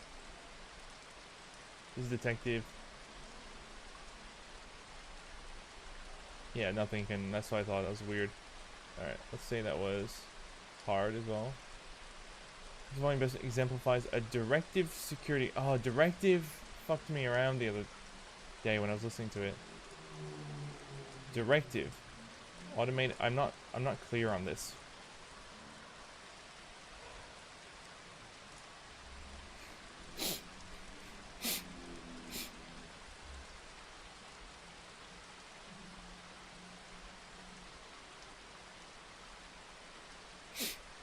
Biometric fingerprint scanner.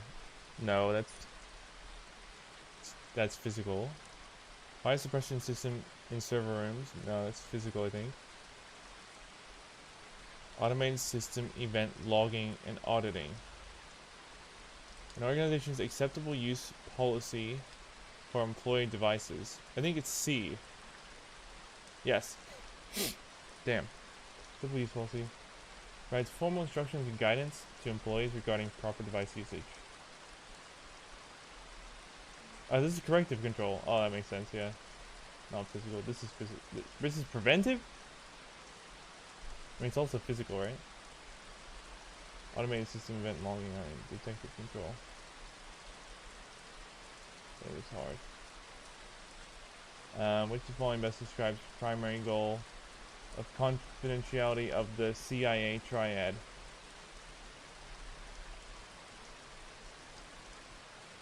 CIA stands for accessibility, availability, something and something.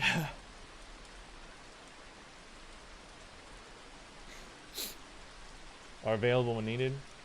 Ensuring data is accurate and unaltered. Allowing all users unrestricted. No. No. I think B? No. A.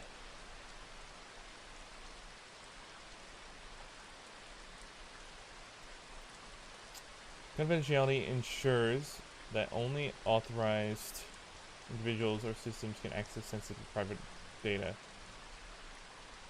B is wrong because availability, not confidentiality.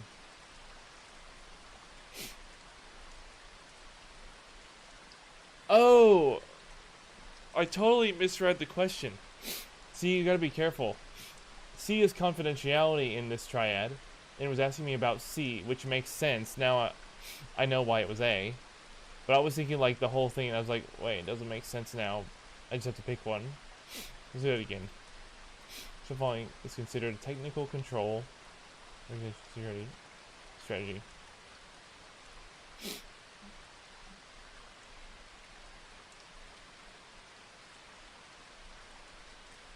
Policies acceptable. Technical control.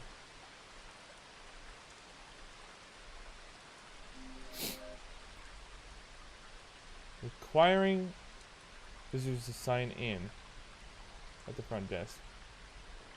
Is it? It must be D, right? Yeah. Oh shoot! My friend is calling me.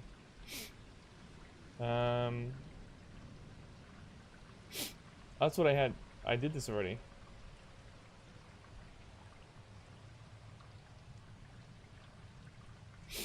Let's say hard again, because I, for some reason, didn't get it that time. Quite as good. Which is following is an example of managerial control.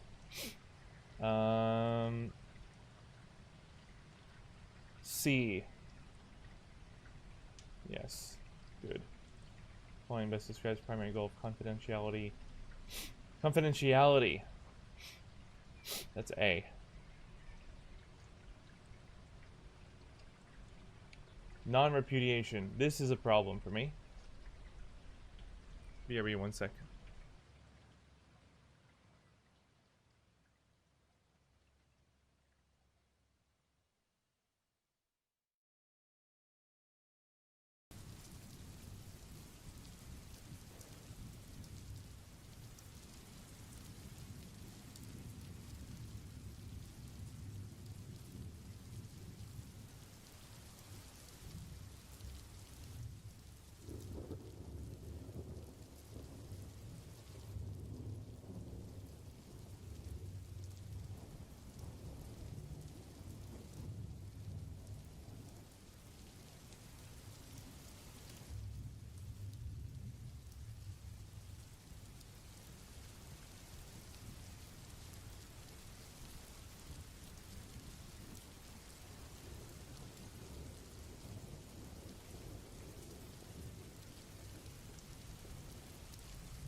I just realized I did that quietly.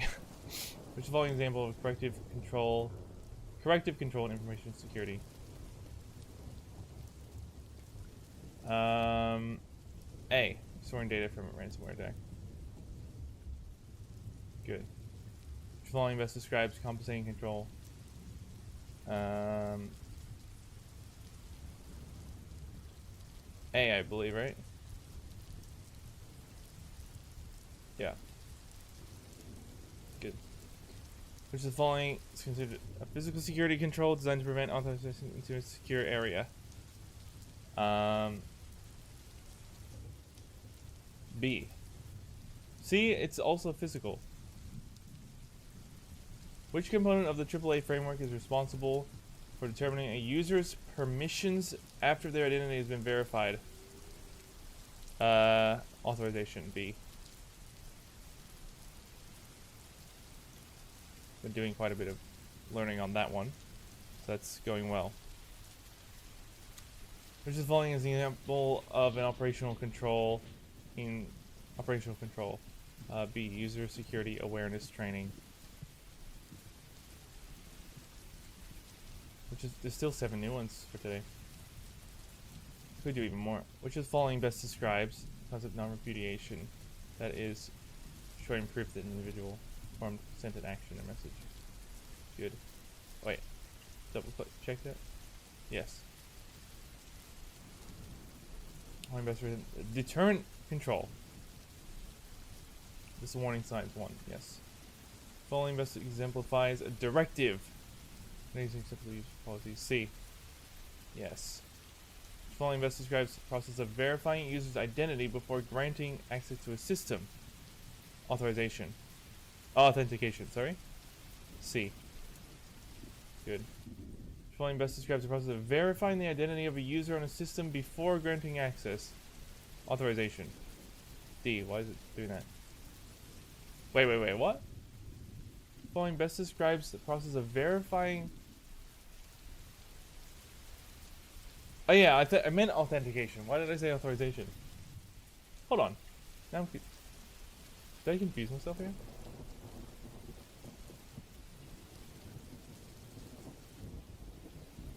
For that one I had C, right? Oh yeah, refresh, reset that. Which volume best illustrates a detective security control?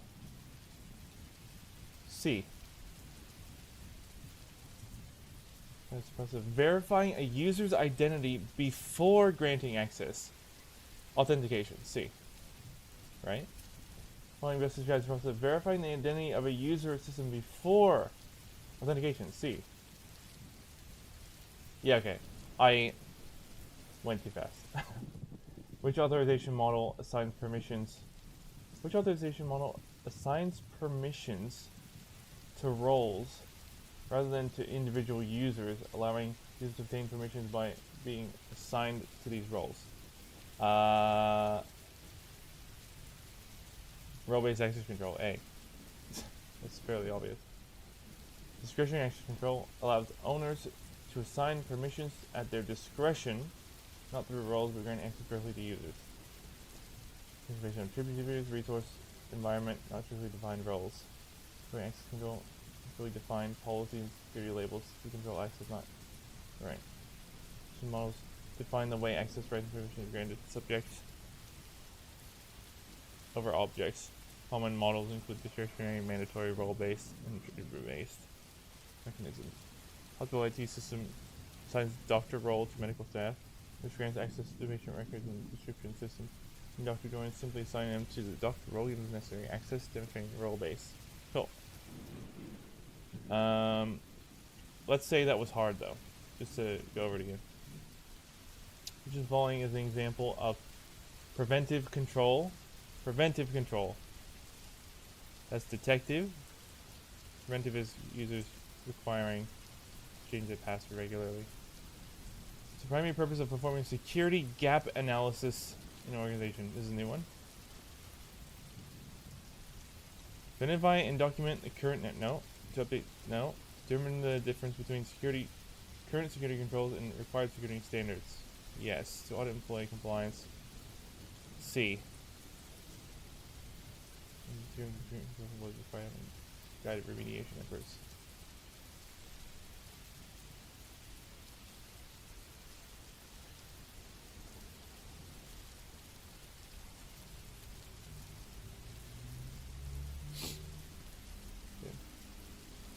Which fundamental security principle is central to the zero trust model? No. Forcing security only at network boundaries? I don't think so. Verifying every user and device before granting access to resources? Maybe. Allowing implicit trust for devices inside the network perimeter? Cool. Central to zero trust. I think it's C. Yeah. Verification of every user and device before providing access to any resource. Yeah. Zero trust security concept framework assumes no user or device, whether inside or outside the organization, should be trusted by default. Every access point request must be authenticated, authorized, and continuously validated before granting access to resources. Current employees to authenticate, multi-factor authentication, and device compliance checks before accessing internal company applications, regardless of their physical or network location. Yes, let's say that was hard. In the context of zero trust architecture, what primary function does the control plane serve? Right, I think I remember the control plane. It physically separates network devices within the data center. It ensures that endpoints are physically secured against theft. It enforces security policies by managing authentication, authorization, and access decisions. Oof. Stores user data. No.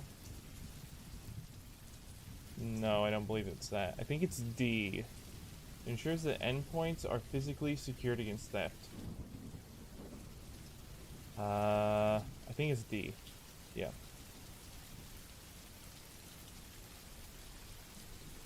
Define what resources they are. Zero trust, the control plane is a component that manages and enforces security policies controlling authentication, authorization, and access decisions.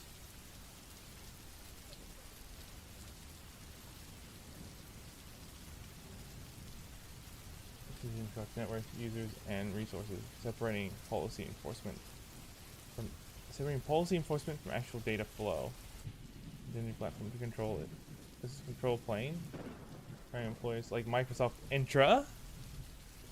Employees authenticate and pass device security checks before granting access to internal application regardless of location. Alright, that was hard, so I got it right, so I'll say hard.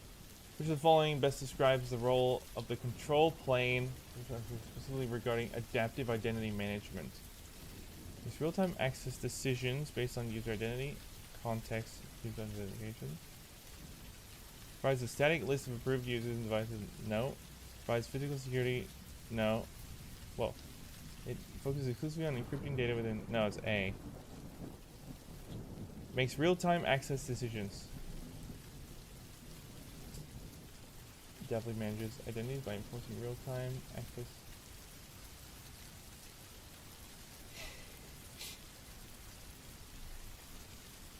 It's just a control plane. Sometimes called the policy engine, responsible for adaptive identity management by evaluating access requests in real time based on user identity, authentication factors, device posture, and context. By evaluating access requests in real time based on user identity, authentication factors, device posture, and context. Enabling dynamic permissions. Cool. Say hard. The following best describes the primary goal of confidentiality in CIA. Triad. Confidentiality. Granting unauthorized access to sensitive information. A. Yep. Technical control in an organization's security strategy. The firewall D. Good. With authorization model. Roles. A. Good. Following table of corrective control. Storing from backup. A. Surprised it's not gone already. Which component of AAA framework is responsible for determining user permissions after that identity has been verified? Authorization B. Good. Which fundamental security principle is central to the zero trust model? C. Good. Which of the following best describes compensating control? A. Which of the following best exemplifies a directive security control? Directive. Acceptable use policy for employee devices. Yep. Nice. The context of zero trust architecture. What primary function does the control plane serve? It enforces security policies by managing authentication, authorization, and access decisions. D. Good. Nice. Following best describes the concept of non-repudiation. That is proving things happened and there's no deniability. D. Yes. The following best describes the process. See, I'm already remembering these things.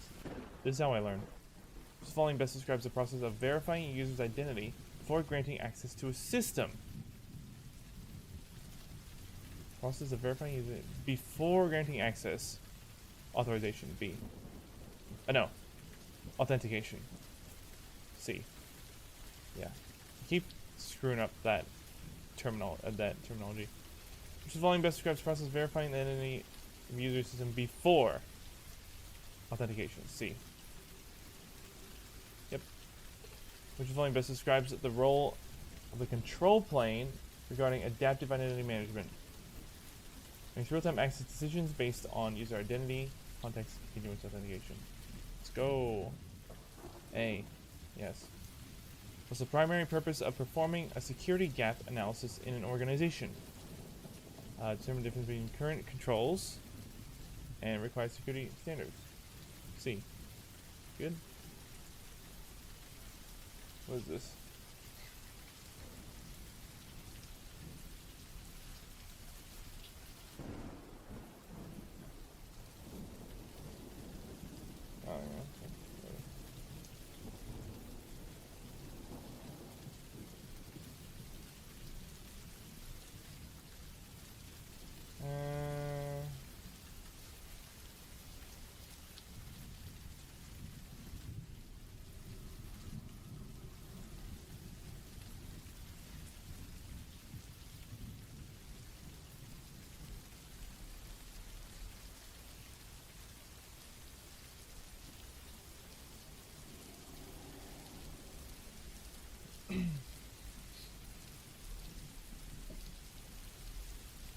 Thank you, bro.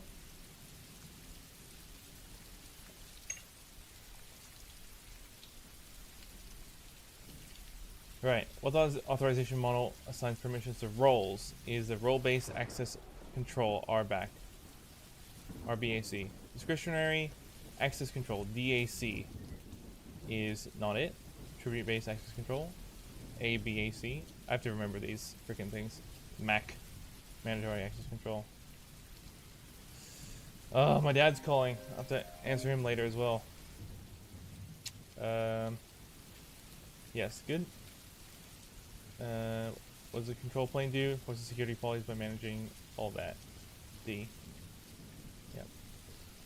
Which fundamental security principle is central to the zero trust model? Verifying every user. C. Flexible granting.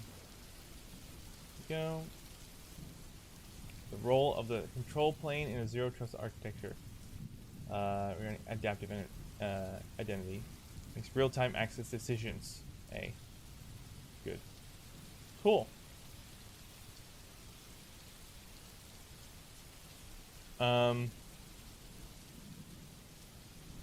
There's 82 cards left, apparently. Fairly good with some of those. Let's do a custom study and add 10 more cards, maybe. 10 or 20 more cards. Maybe 20. Siri, tell Dad, hold on, I'm studying.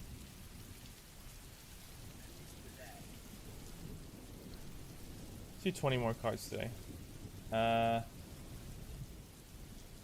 just because we've done this section, that's why I want to go through it further. Right, study now.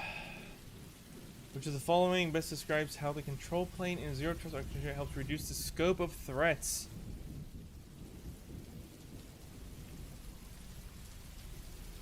Lateral movement within the network. All resources. No.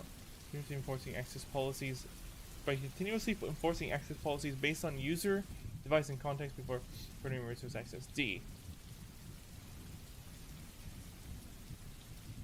Ensures only validated preventing scope of threats.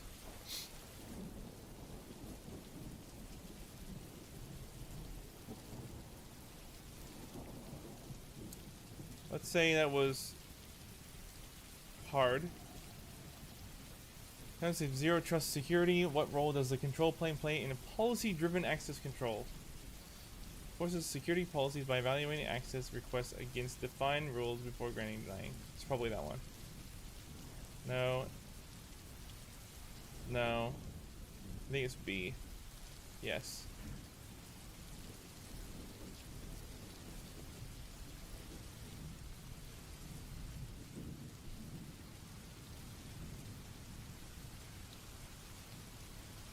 Predefined policies. I'll say that was good. Zero trust.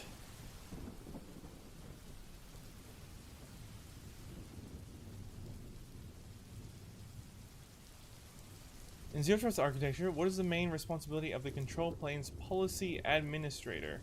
Don't know. Automatically encrypt all network traffic? I don't think so. Evaluate and enforce access decisions based on organizational policies. I think B. Store and protect user credentials. Monitor endpoint. I think B. Yes. Evaluates access requests and decisions from security policy control plane zero trust.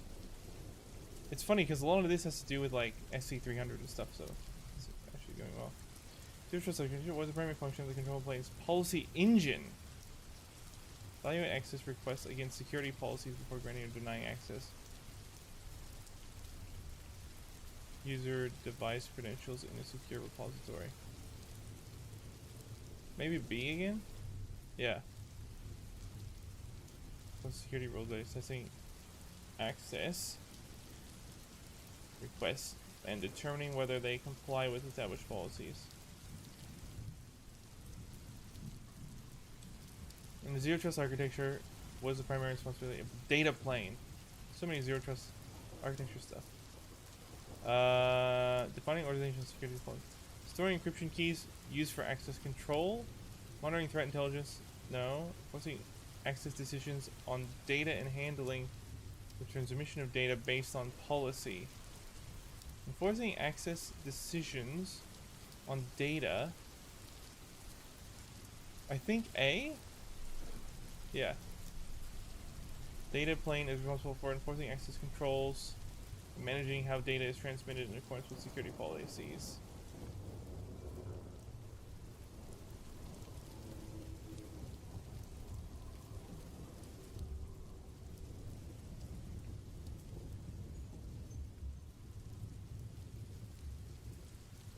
Okay, let's say that was hard. A zero trust architecture. What is the key risk associated with the traditional data plane? A zero trust architecture. What is a key risk associated with traditional data plane implicit trust zones? Could be A. Not B. They encrypt all traffic. Well, no. They require multi-factor. I think it's A. Yeah.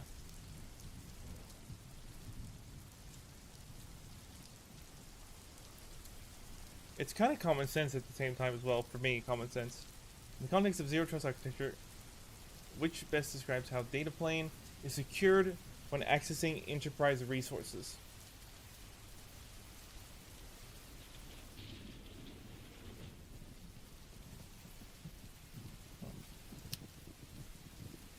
In the context of zero trust architecture, which best describes how the data plane is secured when accessing enterprise resources?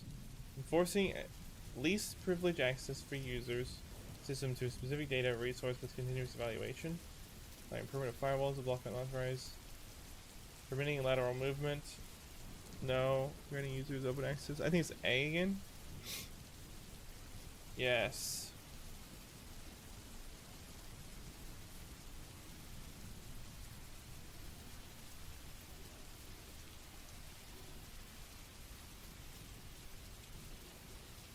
Zero trust architecture. What is the primary function of a policy enforcement point?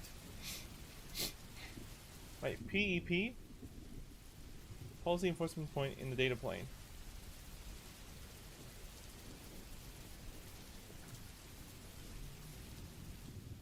No.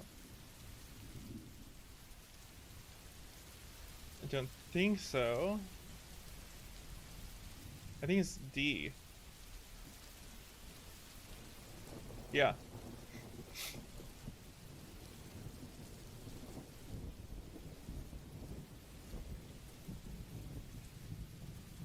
Wait, let's undo that. D, yeah.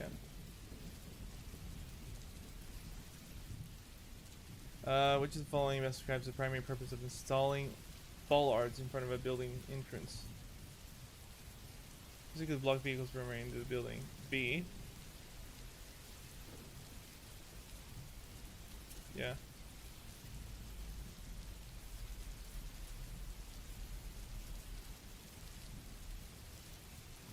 That was easy. What is the primary security purpose of an access control vestibule? Purpose of an access control vestibule. Not B. No. Unauthorized individuals from tailgating into secure areas. No biometric data properly. No. Probably D, but I don't know. D.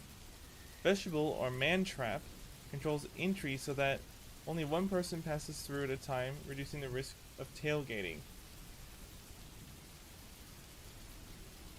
Ah, right. Okay. Small space with two or more doors where only one door can be opened at a time. This design enforces a single person entry and exit to prevent unauthorized access to be back into secure areas. Right. See, all these terms are getting reinforced now that I've learned through Professor Messer. Which of the following best describes how the control plane in zero trust architecture helps reduce the scope of threats? D.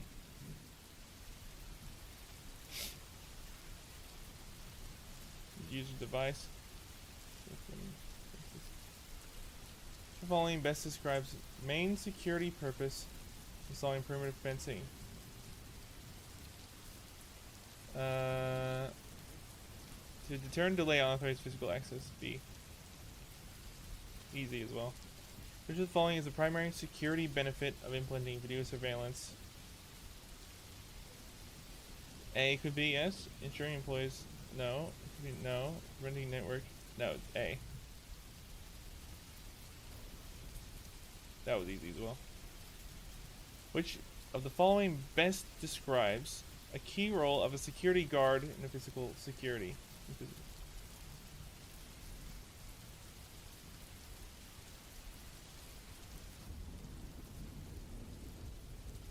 Oh, C. Primary purpose of access badge. I think B. Yeah. The following best explains why proper lighting is considered an important physical security control. Eliminates need for security personnel at entry points? No. Confidential information? No.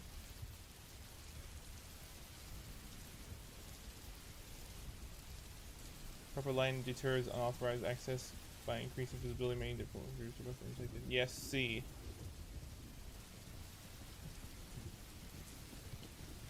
That's easy as well. In zero trust architecture, what is the primary responsibility of the data plane? A. Which type of sensor is most effective for detecting unauthorized windows or door openings? Which type of sensor is most effective for detecting unauthorized windows or door openings as part of a physical security system? Maybe a vibration sensor? Unauthorized windows or doors opening. Or maybe a magnetic contact sensor? I'm not actually sure. Magnetic contact sensor, yeah. And place on doors and windows when they are open. Ah, right. Let's say it was hard. Which is the following best describes primary use of infrared sensors? A.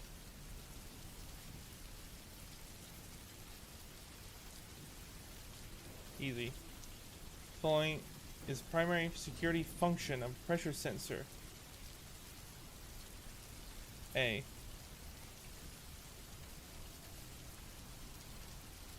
Physical stuff is pretty easy. Microwave sensor. What does that one do again? Ambient light.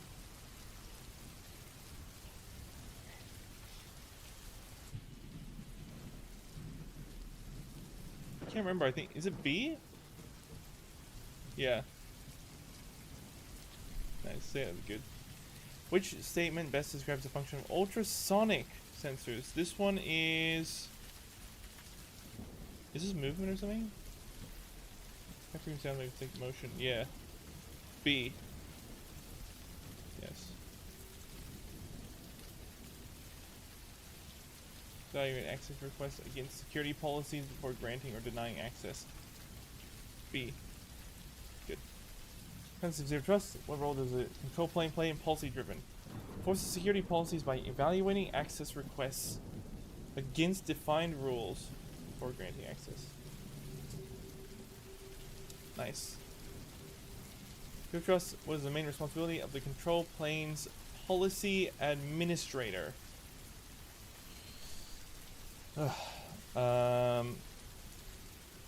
Policy admin. What is the main responsibility of the control plane's policy administrator? That is evaluate and enforce access decisions based on the policies of the organization.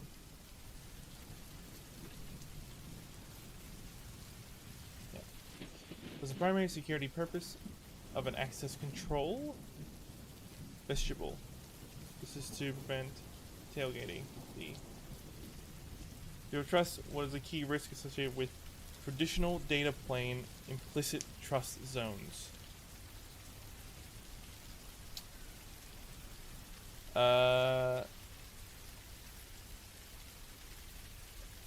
Implicit trust allows lateral movement. A.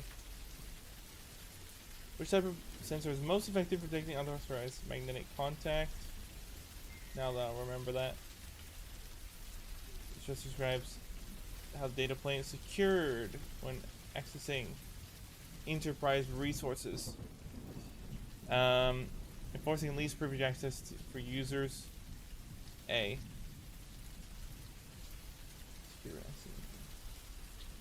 Continuous evaluation. Zero trust architecture. What is the primary function of policy enforcement point? Policy enforcement point. PEP. Make real-time decisions to allow or block flows of data. D. Good. Which of the following best describes how the control plane in a zero trust architecture helps reduce the scope of threats? Continuously enforcing access policies based on user device context. Yep. Key role security guard. Developing organization. C.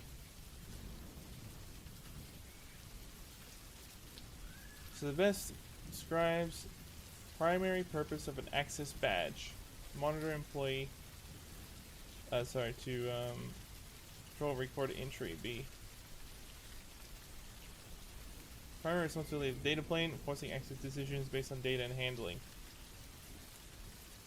Microwave emits electromagnetic waves to detect movement. Primary security purpose of an access control vestibule to prevent unauthorized individuals from tailgating. D. Statement to describe function of ultrasonic sensors, high frequency sound to detect motion. Alright. That was a decent amount. That was a lot.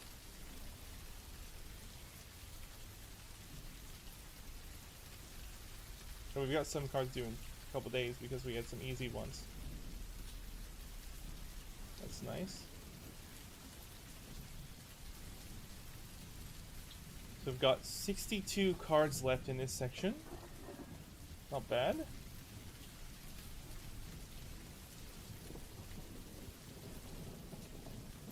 %, 40 cards with 250% ease.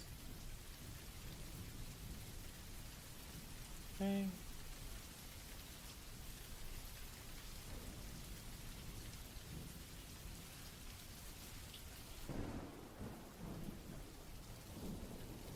Bunch were good, a couple were easy, a couple were hard, and all 4 times requested again.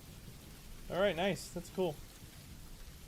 First vulnerabilities and mitigations, we haven't completed that section yet. So we won't, but I am gonna take a break now. That was, what, 2 hours almost non-stop of looking at stuff. I've also already applied to five jobs today.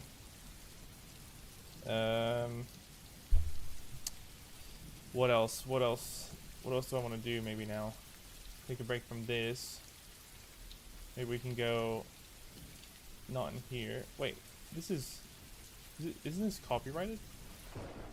Now we want to go to, let's go to, oh, the other one is a, fuck, it's 3 hours, the other one.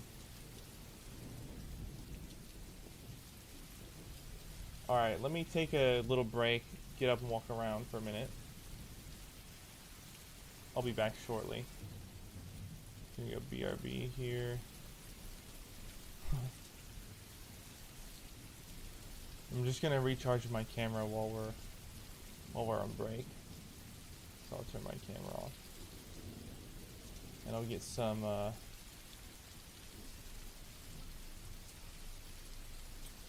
stuff going.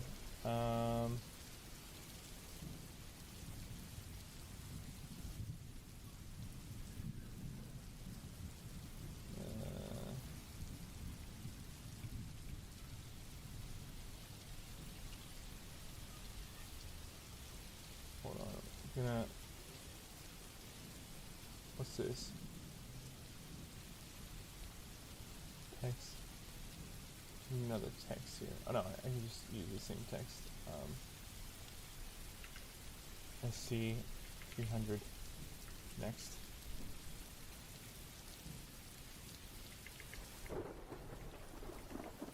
Holy. Coming up next.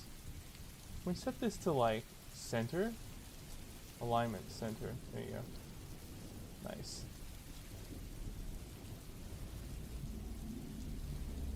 There you go, guys. You can see what's happening. Coming soon. Right. So I'll just take a little break. I will be back in maybe 5 to 10 minutes or so, and we'll get started on kind of like a Pomodoro thing going on right now. We'll get started on the whatchamacallit, the blah, blah, blah, SC-300.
Hey everyone, I am almost back. I'm feeling a lot more refreshed.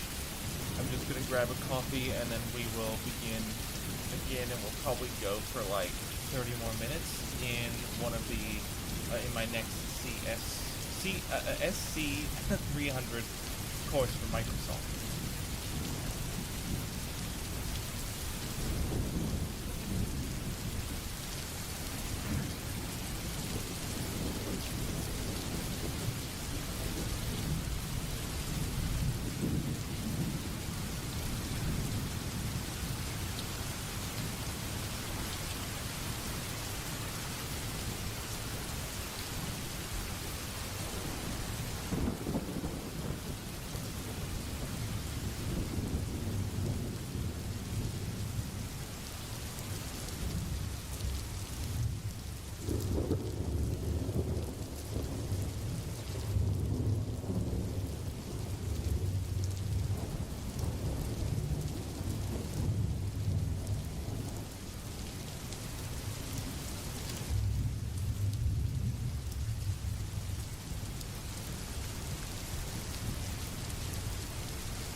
Okay, we're back. I had to take a phone call from my dad. Turn my camera on again. 1 sec. Charged it up again. Let's see how it went with its charge up. So how is it doing or what?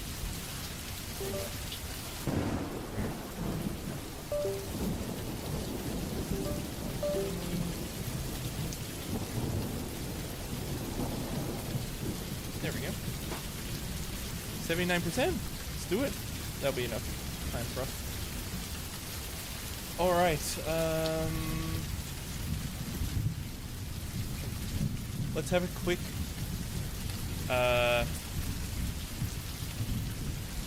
Just a quick look at something here. I'm gonna pause this rain sound. We got a trailer here that I wanted to look at quickly because if anyone knows me, they know that I love alien stuff, and it's weird that Not Alone.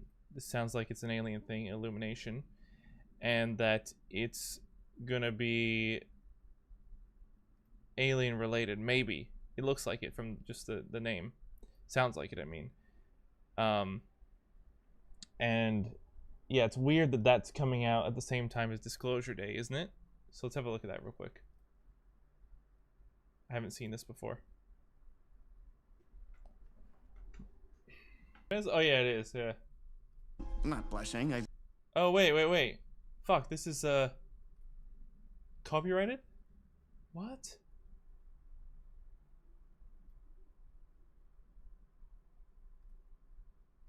Really?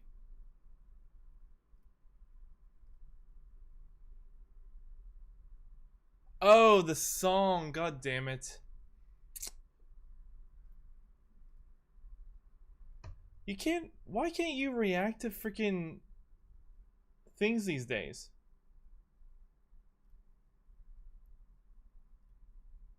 Is this alien related? I'm just gonna skip through it because it's so boring right now.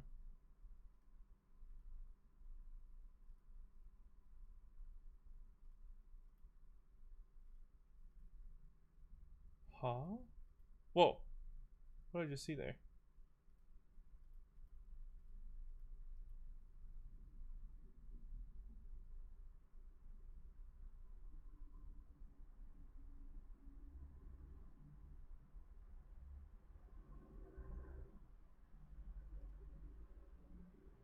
I can show this, right? I'm not blocked from this, am I?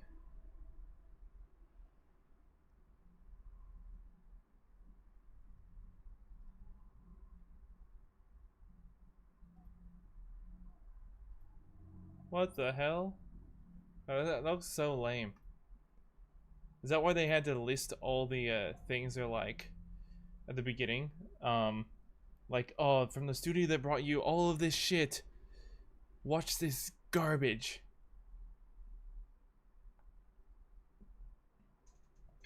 Thank you, brother. We're only going for 30 more minutes into this course here, but thank you so much. We've been going pretty much all day. Right, we're going into SC-300. Let's do it.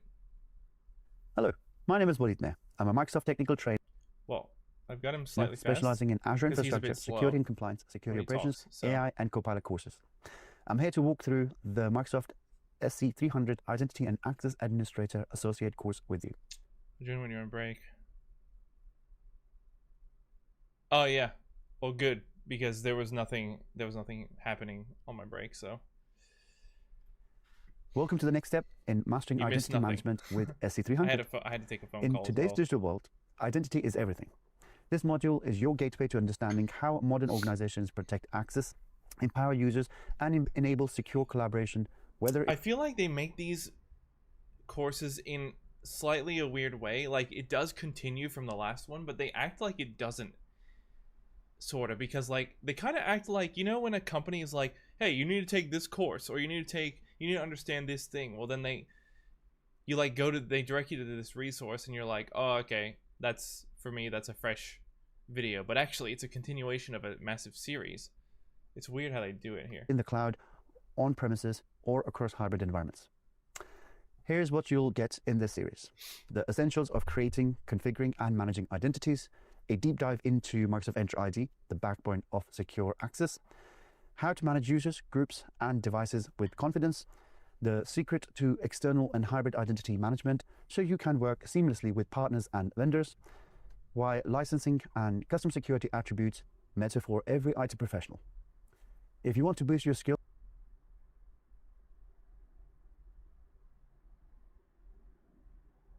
Wait, there's a military ship cruising in Surface Paradise right now? The fuck?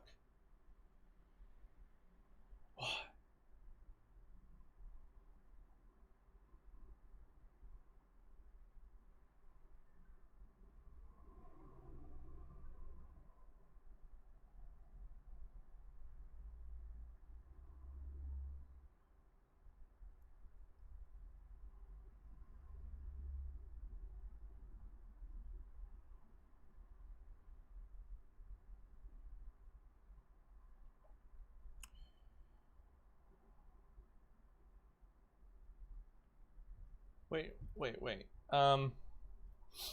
Military. Oh, my keyboard. Military ship Surface Paradise.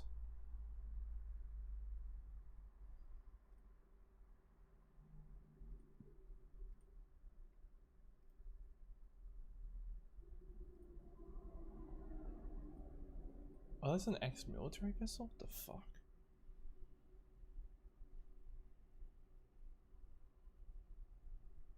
Okay, who cares? Let's get back to it. skills, stay ahead of security threats, and become the go-to experts for identity and access, you're in the right place. Let's get started and make identity management your competitive edge. Yes. So let's begin our This journey is gonna into be my competitive edge, boys. Here it is. Entra ID, looking at how do we go and manage users by creating and configuring some settings around that. And this is where we can have an We're straight into it in this one. Wow. overview of The last one all was the like so users much that we have in our explanation. environment. Now to do this, we are going to jump onto the portal for the Entra. This is Hold on, he kind of glossed over that last bit. User account contains all the information needed to authenticate the user during the sign-up process. Okay. Use the identity, all users, dashboard in the Microsoft Entra Admin Center to work with user objects. 3 kinds of users: cloud identities, directory, synchronized identities, and external users. This is where we Okay. can have an overview of all the users that we have in our environment. Overview. Now to do So this, that's it. we are going to jump onto the portal for the Entra. This is our Entra Right, so I'm going to watch him in normal speed here. admin portal. So all I am looking at is entra.microsoft.com, and we are landing into Microsoft Entra Admin Center, and we'll Okay. be working within this portal for pretty much most of the course in Right, this series. so I will be working with Entra soon. I'm going to watch this first, and then if I have to rewatch it and do it with him, I will. Or, you know, whatever I need to do. Because I'm going to be making or building some projects with Microsoft Entra, so that can help me get a job. Now, one of the first things that we are going to start our journey with is looking at the user details in our setup. So I'll simply jump onto Entra ID on the blade and look for the users. And this gives me an overview of all the users that I have in my current tenant in this environment that I'm working on as a demo environment. Now, Users. typically by a quick look, I can see I have currently 62 users that I'm working with in my environment. Again, all demo users, with some details of their user or user principal names listed for me, and also suggesting that these are my member users. We'll discuss details about different types of users very, very shortly. I can also, at a quick overview, see if there were any users that were synchronized from on-premises environments.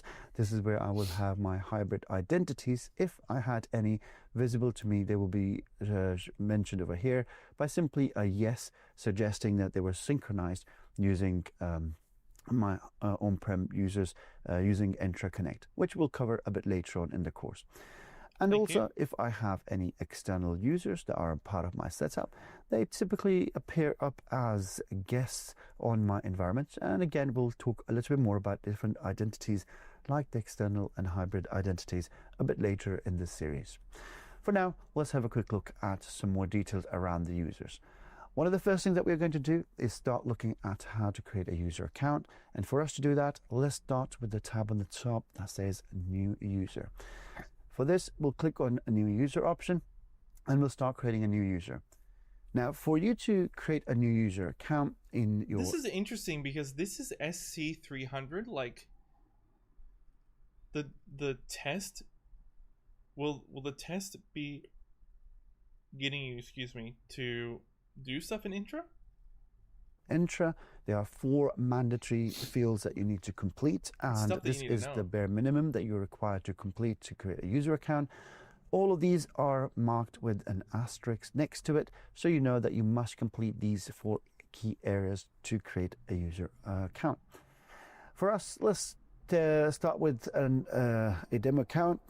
Let's create an account. Let's give it a name called Frank Adams, and that's the user account that we're creating in my setup. Now, as you see, when I'm creating the user principal name, which will uniquely identify this user in my entire setup, you see it comes up with some details on the domain name that's registered to my setup. Now, in my demo environment, my primary domain that's been registered to me is this. As mentioned in one of the previous videos, that typically when you create your tenant or set up your details, your administrator has to choose a primary domain detail, and it always ends on Microsoft.com. We'll talk a little bit later in one of the other videos on how we can change some of this if we require to add other details to it. But for now, we'll work with the existing primary domain detail that we have. Now, apart from adding the user principal name, I have a second option over here that says mail nickname. Now, this is currently giving me an option to derive it from the user principal name, so it looks exactly the same. But if for any reason in your organization... Does he ever fix Frank? You have different mechanisms of creating the mail nickname, maybe because you are shortening people's name. Someone prefers their name to be shortened, like Alexandra could be Alex, Thomas could be Tom, if they prefer their email address or mail nickname a bit like that. This is something that you can choose. Sometimes organizations also take away parts of the name. For example, we could use in here as F. Adams as their name for the email. But again, it all comes down to what you prefer in your organization. So it's another mandatory field that we need to create. For me, I'll keep this as derived from the user principal name, so it looks exactly the same. He did say Frank, now, the next thing I want to do is also create the display name. Now, this is an interesting part to look at because how would I want their name to appear in my environment? This is where you define that. And again, obviously, I like to give them a space in between. I just realized that instead of Frank, we've got Frank there. Let's change that to Frank Adams, and that's the name that we want for them. To work with Frank Adams in that manner. So we have Frank Adams as the display name that appears up. Now, just to kind of explain how this looks like, if you have a look at my screen and check the details on the side of my screen, let's go quickly zooming into this for a minute and see if I can highlight onto this. If you check the naming details on that, it tells me I'm logged in as admin at my primary domain detail. But when you look at the name in there, name comes up as system administrator, and my email comes up as my email ID, which is admin at. So these are some of the details that we are currently configuring for this user as well. So the display name would be the name that appears up across your entire setup, and when you hover onto the details of the user, that's the name that will pop up on the screen. Currently, my password is registered as or configured as auto generate password. I'll take that off for now. We'll create a password for this, and doing that simply because ideally when you're working with user accounts, administrators shouldn't necessarily have access to any user account or user passwords. At the very first login, this user will be asked to reset their password. So even if the administrator didn't know it, they shouldn't after the user has started logging into their account. Right. Ideally, they shouldn't know anyone's password in their environment. The last thing that I have on here, which is not a mandatory field, is asking me to enable this account as when it's created. We can disable this account for now. We can disable it for later as well, depending on our need. Now, mentioning zero trust, we spoke about giving just-in-time access to something. My dad's calling. Sorry.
All right, I'm back.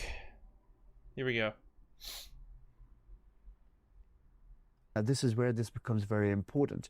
Now, if this user doesn't start for another week or 2 weeks from now, and I'm being proactive and I'm creating their account, maybe I would keep their account disabled. So I want to uncheck that box that says enabled, and the account becomes disabled. So I've created the account is in a disabled state, and it stays there till the user is ready to start working, and I simply go in and enable their account. So it could be a good thing to implement zero trust at all stages within your implementation, even when you're creating a user account. Now, that's pretty much it. So it could be a good thing to implement zero trust at all stages within your implementation, even when you're creating a user account.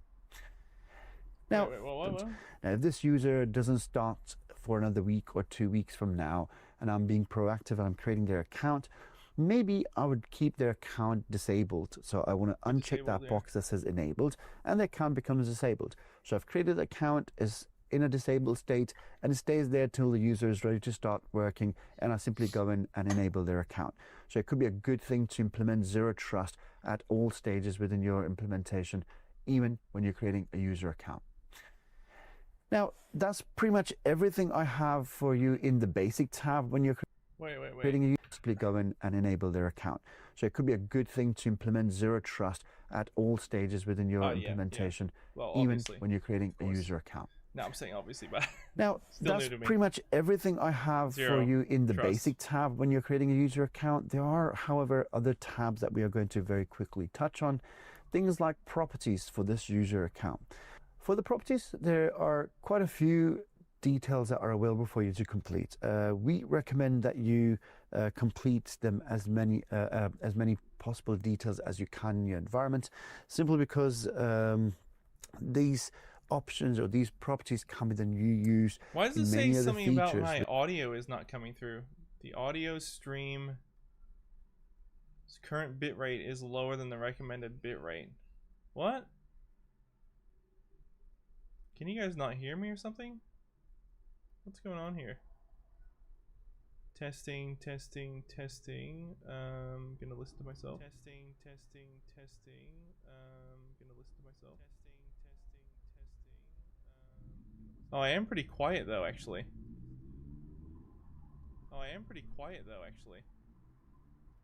Alright, I gotta turn myself up. Hold on a sec. Alright, that's probably better, I hope.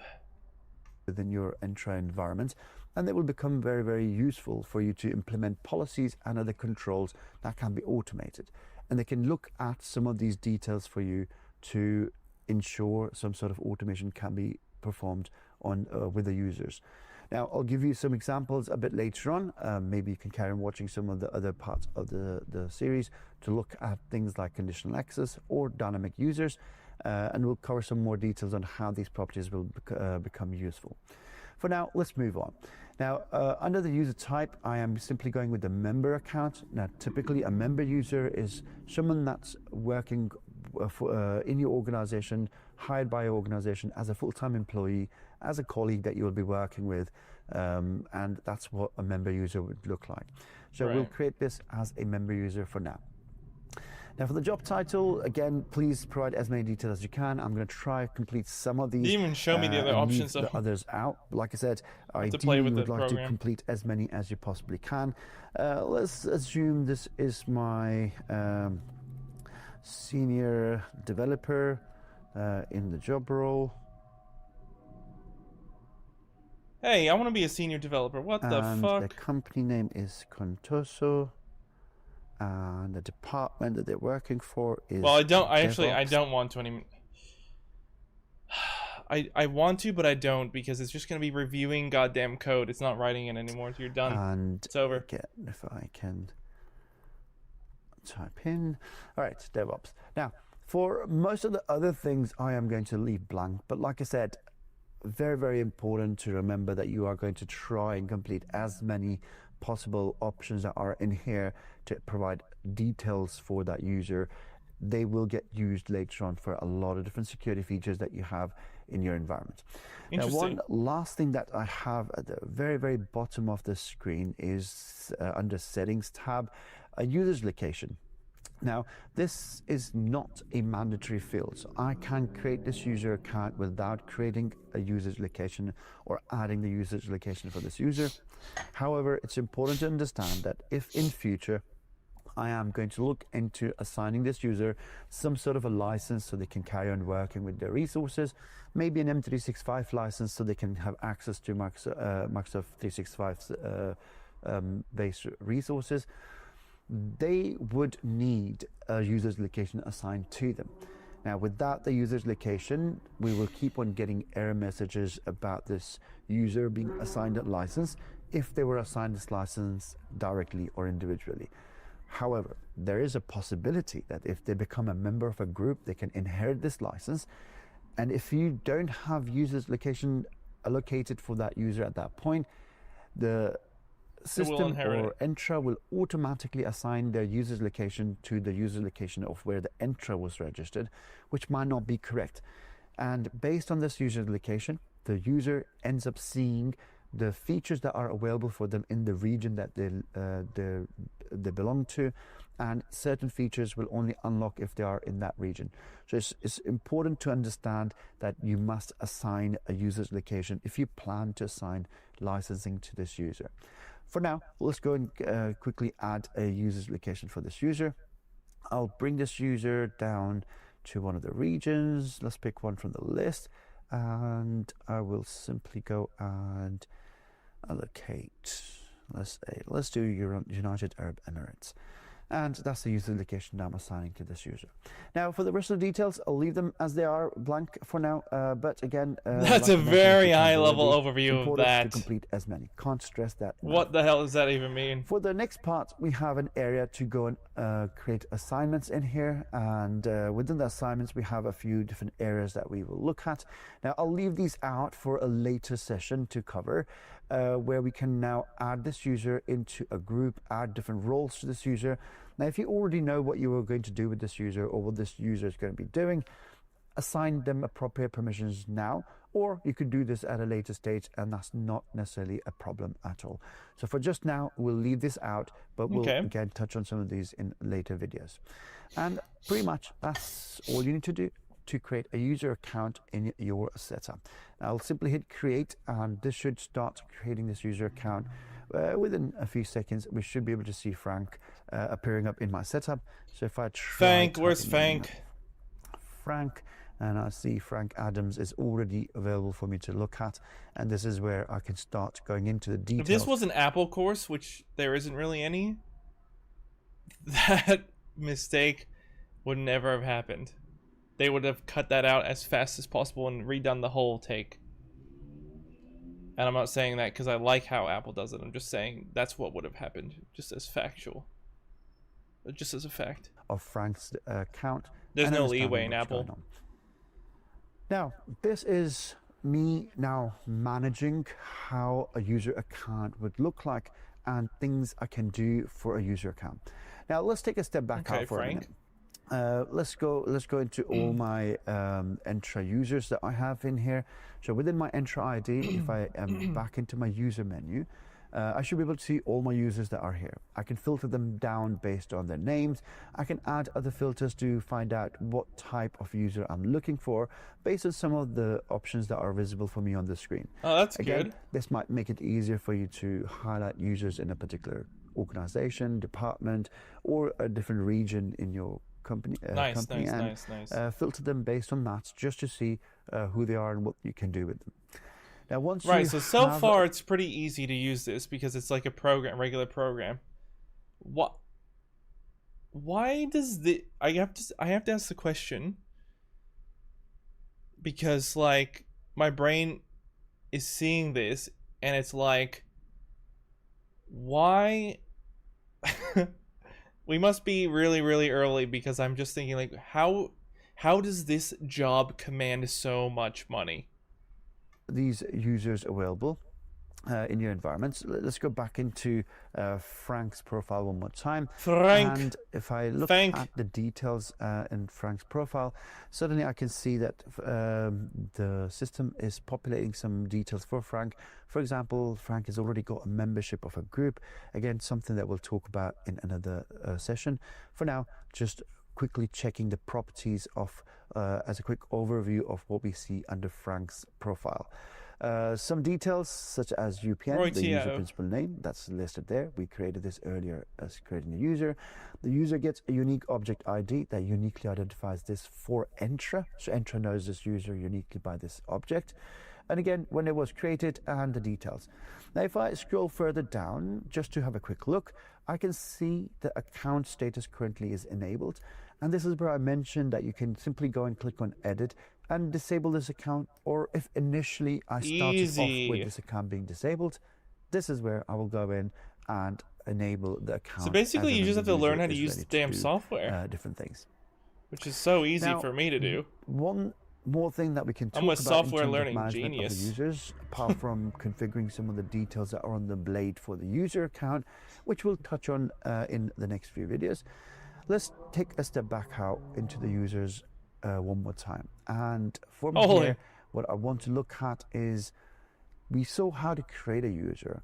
How do we delete a user if we no longer need that user in my environment?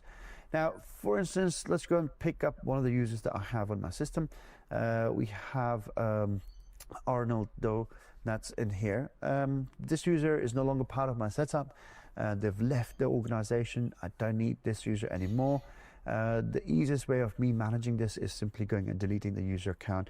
And to do this, all I'm going to do is highlight the user and simply hit on a delete button and say OK to this. Now this starts the process of deleting this user from my tenants, from my Entra ID. And if I go and look at the user blade on the left hand side, right here under the deleted users, I should be able to see all the deleted users that I have.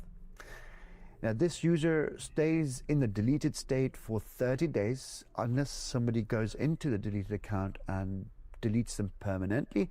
They will stay here for 30 days. After 30 days, they are automatically removed from here as well permanently, and there will be no information about that user after 30 days. Okay. Now, within the 30 days, when you restore this user back out, they come back to their original state as if they were never deleted. However, once they're deleted and permanently gone from your system, there's no way to bring that information back out. So there's no backup that you can restore to bring that information out. That information is deleted. And the only way around that would be for you to simply go and create a new user account for the person if they did decide to join back into your organization after over a 30-day period. That's fine. With that, let's stop here to create user accounts, and let's move on to the next topic, which is managing groups. Now, in this part of the session, we're going to look at creating, configuring, and managing groups. Now, Microsoft Entra ID groups help you in organizing your users, which can make it easier for you to manage permissions and also group people based on similarities. These could be their departments, this could be their job roles, this could be projects that they're working on. So you could have different reasons to put people in different groups to manage different access or permissions for them. Now, for us to have a look at groups, there are two main types of groups that we will be discussing in this course. One of them is called a security group and the other one called an M365 group. Now, a very general understanding between these two groups is if I am working with M365 related resources, for instance, I'm looking to create a shared mailbox, a shared calendar, or if I'm looking to add people as a group to a SharePoint online site, then most likely in the backend, I am going to look at creating a M365 group for them. Now, for my resources that I'm looking to manage in my environment, things like access to applications or managing licensing, I might be looking at creating a security group. Now let's have a look at the portal to see how do we create them, and we'll dive into a bit more detail in between the difference between the two groups, and I'll show you this on the portal. Right, back into the portal. Wait, so is the rest of the SC-300 course materials all on Intra? Because this guy just went straight away to this. Admin Center. Maybe it is. Going on to entra.microsoft.com. On the blade, I know there is some. Click on groups to have a I know there is some like what are they called? Projects that you have to do with labs. View of currently what I have in my demo environment. As a quick overview, I can see total number of groups that I have is 24, and if I look at some other details, I have some dynamic groups, I have M365 groups, I have security groups, and again, it's checking if I have some cloud groups and on-premises groups. And again, that's also if I had them synchronized from on-prem. Now, currently, if I go back into the blade for the groups, click on all the groups. This is where I can see all the groups that I currently have in my environment and how I can work with them. Now, as part of this, what we are going to do is going to create a group, and during the creation of the group, we'll touch on some more details that are important to understand the difference between the types of groups and the type of membership that you can have for a group. PIM. Now, to do this, let's begin by creating a new group. Right, now, just before we start creating a new group, one of the first options that I'm asked is to choose a group type. And this is where I can choose the group to be an M365 or security group. As mentioned before, we can see the details on the screen as well to confirm that if I'm looking to create a group based on tools like the M365 collaboration tools, that might be for me to manage shared mailbox, share calendars, files, or look at SharePoint online sites and similar other M365 suites, then it might be better for me to create an M365 group. However, if I'm looking to manage my resources like applications and other resources, or managing licensing to be assigned, then I could look into creating a security group. Now, a few of the details that are very, very important. For my M365 group, we can only have users as a member of that group, so you can't add anything else apart from users to be an M365 group. Whereas for my security group, that changes. I can bring in users to that group, I can have devices, I can have service principals, which is an identity for my applications, and I can also bring in other security groups to that. That means group nesting is allowed as long as it's done for security groups in your environment. Remember, M365 groups don't allow nesting and won't be nested inside of a security group for that reason. So good to know information when you're creating the groups. Now, for this demo, let's choose a security group and let's work with that. Now, we need to give a name to our group, a name that is going to be unique for my tenant or my environment. So let's pick up a name here. Let's call this Identity Admin. So that's the name of the group that we're working with. I mean, bro. If I can spell, there we go. So Identity Admin is the name of the group that I'm creating today. Now, this is where I provide some description to it, saying all the identities. What did it say? I provide some description to it, saying allow any RDP inbound. All the identity admins to be added to this group. Now, again, wherever you find descriptions, it's very important to provide some details there. Very likely in your organization, you might not be the only person managing or working with this. So it's likely that someone else looking at this name might not be able to relate to understand who becomes a member of this group, or why should I make them a member of this group. Your descriptions here. Oh my God, I just imagined working with somebody in this job and them being shit at their job, or not caring that much about the descriptions and stuff. Bro, that's gonna suck. That's gonna be the shittest part of the job for me. Will help them in understanding if they are choosing the right group to assign someone to. Now, just underneath that, I can see I have an option here that says Microsoft Entra roles. Now, this tells me that I can assign Entra roles to this at this point, and that's maybe good to understand that if I am managing my roles based on a group, we can do that right by choosing this option to toggle it to yes. If I don't want that, I can leave that to a no. Now, again, just as a quick explanation of this, I create a group. This group is going to be for that. We can do that right by choosing this option. Understand that if I am managing my roles based on a group, we can do that right by choosing this option to toggle it to yes. If I don't want that, I can leave that to a no. Now, again, just as a quick explanation of this, I create a group. This group is going to be for my identity admins that I'm creating. Now, it could be worth that all the people that are going to become member of this group, they automatically get some sort of a role assigned to them. Maybe a user administrator or identity administrator or something similar that might be assigned to them. However, they only get that role when they are a member of this group, and when they're not, they lose that particular role assignment to them. So it's something that you can manage by simply toggling this box to a yes at this point in time. Now, a few things change when I do that. So if you keep an eye onto the bottom part of the screen for now, currently I have an option to cover members and owners over here. But if I say yes to this, it adds one more option there. That's to go and define what role I'm adding to this particular part of the session. Also, my membership type changes, becomes grayed out, and I can't change that, which means that I can't have users to be a member of this group automatically because of the default setup that it has. Someone needs to be adding these people to this group so they become the administrator role that I'm going to look at assigning here. Now, I will leave this out for today in this demo. We'll leave this out. However, one thing that's very important to remember is that this particular menu that you see in front of you right now for adding roles, this cannot be edited later. if I leave this no, I can't change this to yes. If I say yes to it, I can't say no to it later on. The only way around it is to maybe get rid of the group and recreate a new one with different settings. So important to remember that you can't change this once the group is created. Easy enough. Then further down, we have options to define membership types in here. I could use this or leave this to be assigned, which simply means that an administrator will be manually adding users to this group when they're ready. Or we could go into dynamic options. Now, this is a security group, so I have options for both dynamic users and devices, as the security groups can allow devices to be part of that or member of that. So we can use that to become a dynamic user or dynamic device. Now, if I switch this to a dynamic user straight away, whoa, let's try that again. So as soon as I switch this to a dynamic user, one thing that changes for me here right at the bottom is this. Instead of seeing the members now, which we were seeing a few seconds ago, we are seeing an option that says add a dynamic query.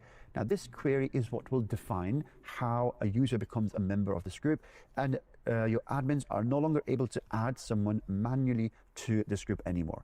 Now, let's have a quick look at how this query looks like, just to explain how this member of this group, and your admins are no longer able to add someone manually to this group anymore. Now, let's have a quick look at how this query looks like, just to explain how this would work for me in my environment.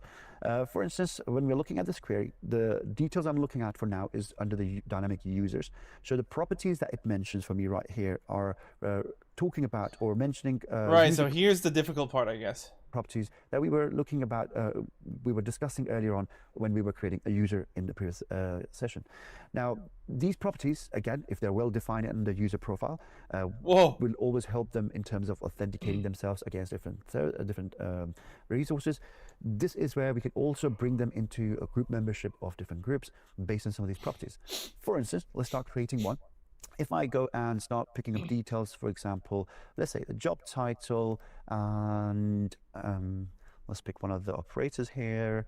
Let's say starts with, and I can here define dev, or let's say dev, just that, starts with dev. Now, if let's break this down to understand in terms of the syntax. Now, for this particular course, you're not expected to know the syntax rules by heart, but you're expected to be able to look at it to understand what's going on within it. So it's nice to see currently, if we see the details we defined on how that looks like. So for instance, right now it's saying user, a property of the user that we chose, which was job title, then with an operator that says it starts with and dev. Now, if this is true for any user in my environment, they automatically become a member of this group. However, we can add many other expressions in here to make this as compliant to what our needs are. Maybe just that one statement there isn't enough. So we could bring in other expressions. Now, as soon as we start bringing other expressions in, one more thing comes to play in here, and that is to choose between and or in between your statements. This is coding. Let's take an example of both of them developing in this scenario, and let's discuss what they would do. Developing. I'll start with and first, and in this pseudo case, developing. Add one more coding and suggest that if without AI, job title starts with dev, and let's say their department is equals to, and in here we can define DevOps. All right. Okay. Now let's see what happens in the statement, and that's the second statement that we've just added now here. Now, what's happening as when we start adding the and in my statement? What does this actually do? It's actually looking at making sure that both these statements are correct for the overall outcome of this particular syntax that we've got here. So, for instance, right now, for someone to be a member of this group, there should be the job title should start with dev, and their department should be DevOps. So there could be a possibility that I have other people in DevOps department, but their job title doesn't start with dev. Could be other things in there with the job title, so they don't become a member of this group. So both these statements have to be true for them to become a member of this group, and that's where the and comes in. You could consider and as like adding between both statements. So first statement and second statement has to be true for this to happen. Whereas if I add one more expression, this time let's change the and to or. We'll pick up company name in this case and start doing this, and we'll say if their company name is, let's go into saying not equal to, and let's type in Contoso, and that's or the company name is not equal to Contoso. So different company. statement that Give them mounting. access. Now, let's have a quick overlook, a quick view at what currently we have for our syntax for the dynamic query. And in this case, if I look at it, we've just covered the two parts over here, which is this user, if their job title starts with dev and their department is DevOps, they become more statement. This is where things look a little different. What this will do is we'll stop here and suggest, okay, hold on, whatever you said over here, if Any that's correct, that's your non-equals. one statement altogether. Now we're looking at a second statement, suggesting that if the company name is not equal to Contoso, so as long as their company is not Contoso, they become a member of this group as well, regardless of if their job title starts with dev, the department is DevOps, or it's not. As long as their company name is not equal to Contoso, now they become a member of this group. Okay, surely we're starting easy right now, right? Because this is so easy. Surely it's gonna get harder. Because I'm still wondering, as we go, maybe this will be answered. How does this job command so much money? Where the or becomes really, really interesting. And again, it's a I can do this. recommendation that if you're using I think so many people could do this. too many ors, just make sure you understand what the syntax looks like, because it can negate something that you've defined in the previous statement. So This is be aware easier of than using too developing. many Why was ors I not doing your this in the environment. first place? So this is how you can define a dynamic query to automatically bring users to be a member of your groups. It's a variable. Now, It's a variable. we'll hit save to It's this and a come back out of computed that. property. And Holy moly! the last few parts that we have for my creation of a group is looking at creating an owner. All I have to do is like think of a dev term and attach it to one of these things, and then we're there. Typically, when you're managing your intra environment, for you to allow someone to be able to manage different things. Oh, all right. It's been 35 minutes. I was getting into it. We'll take a break here because he stopped talking about the other thing. Wow, what an amount of stuff we covered today. A bunch of Security Plus stuff. I'm happy with that. We got 5 jobs completed. That was before I even started streaming. And we did a bunch of SC-300. So that's all for today. Gonna go do some work doing Uber Eats.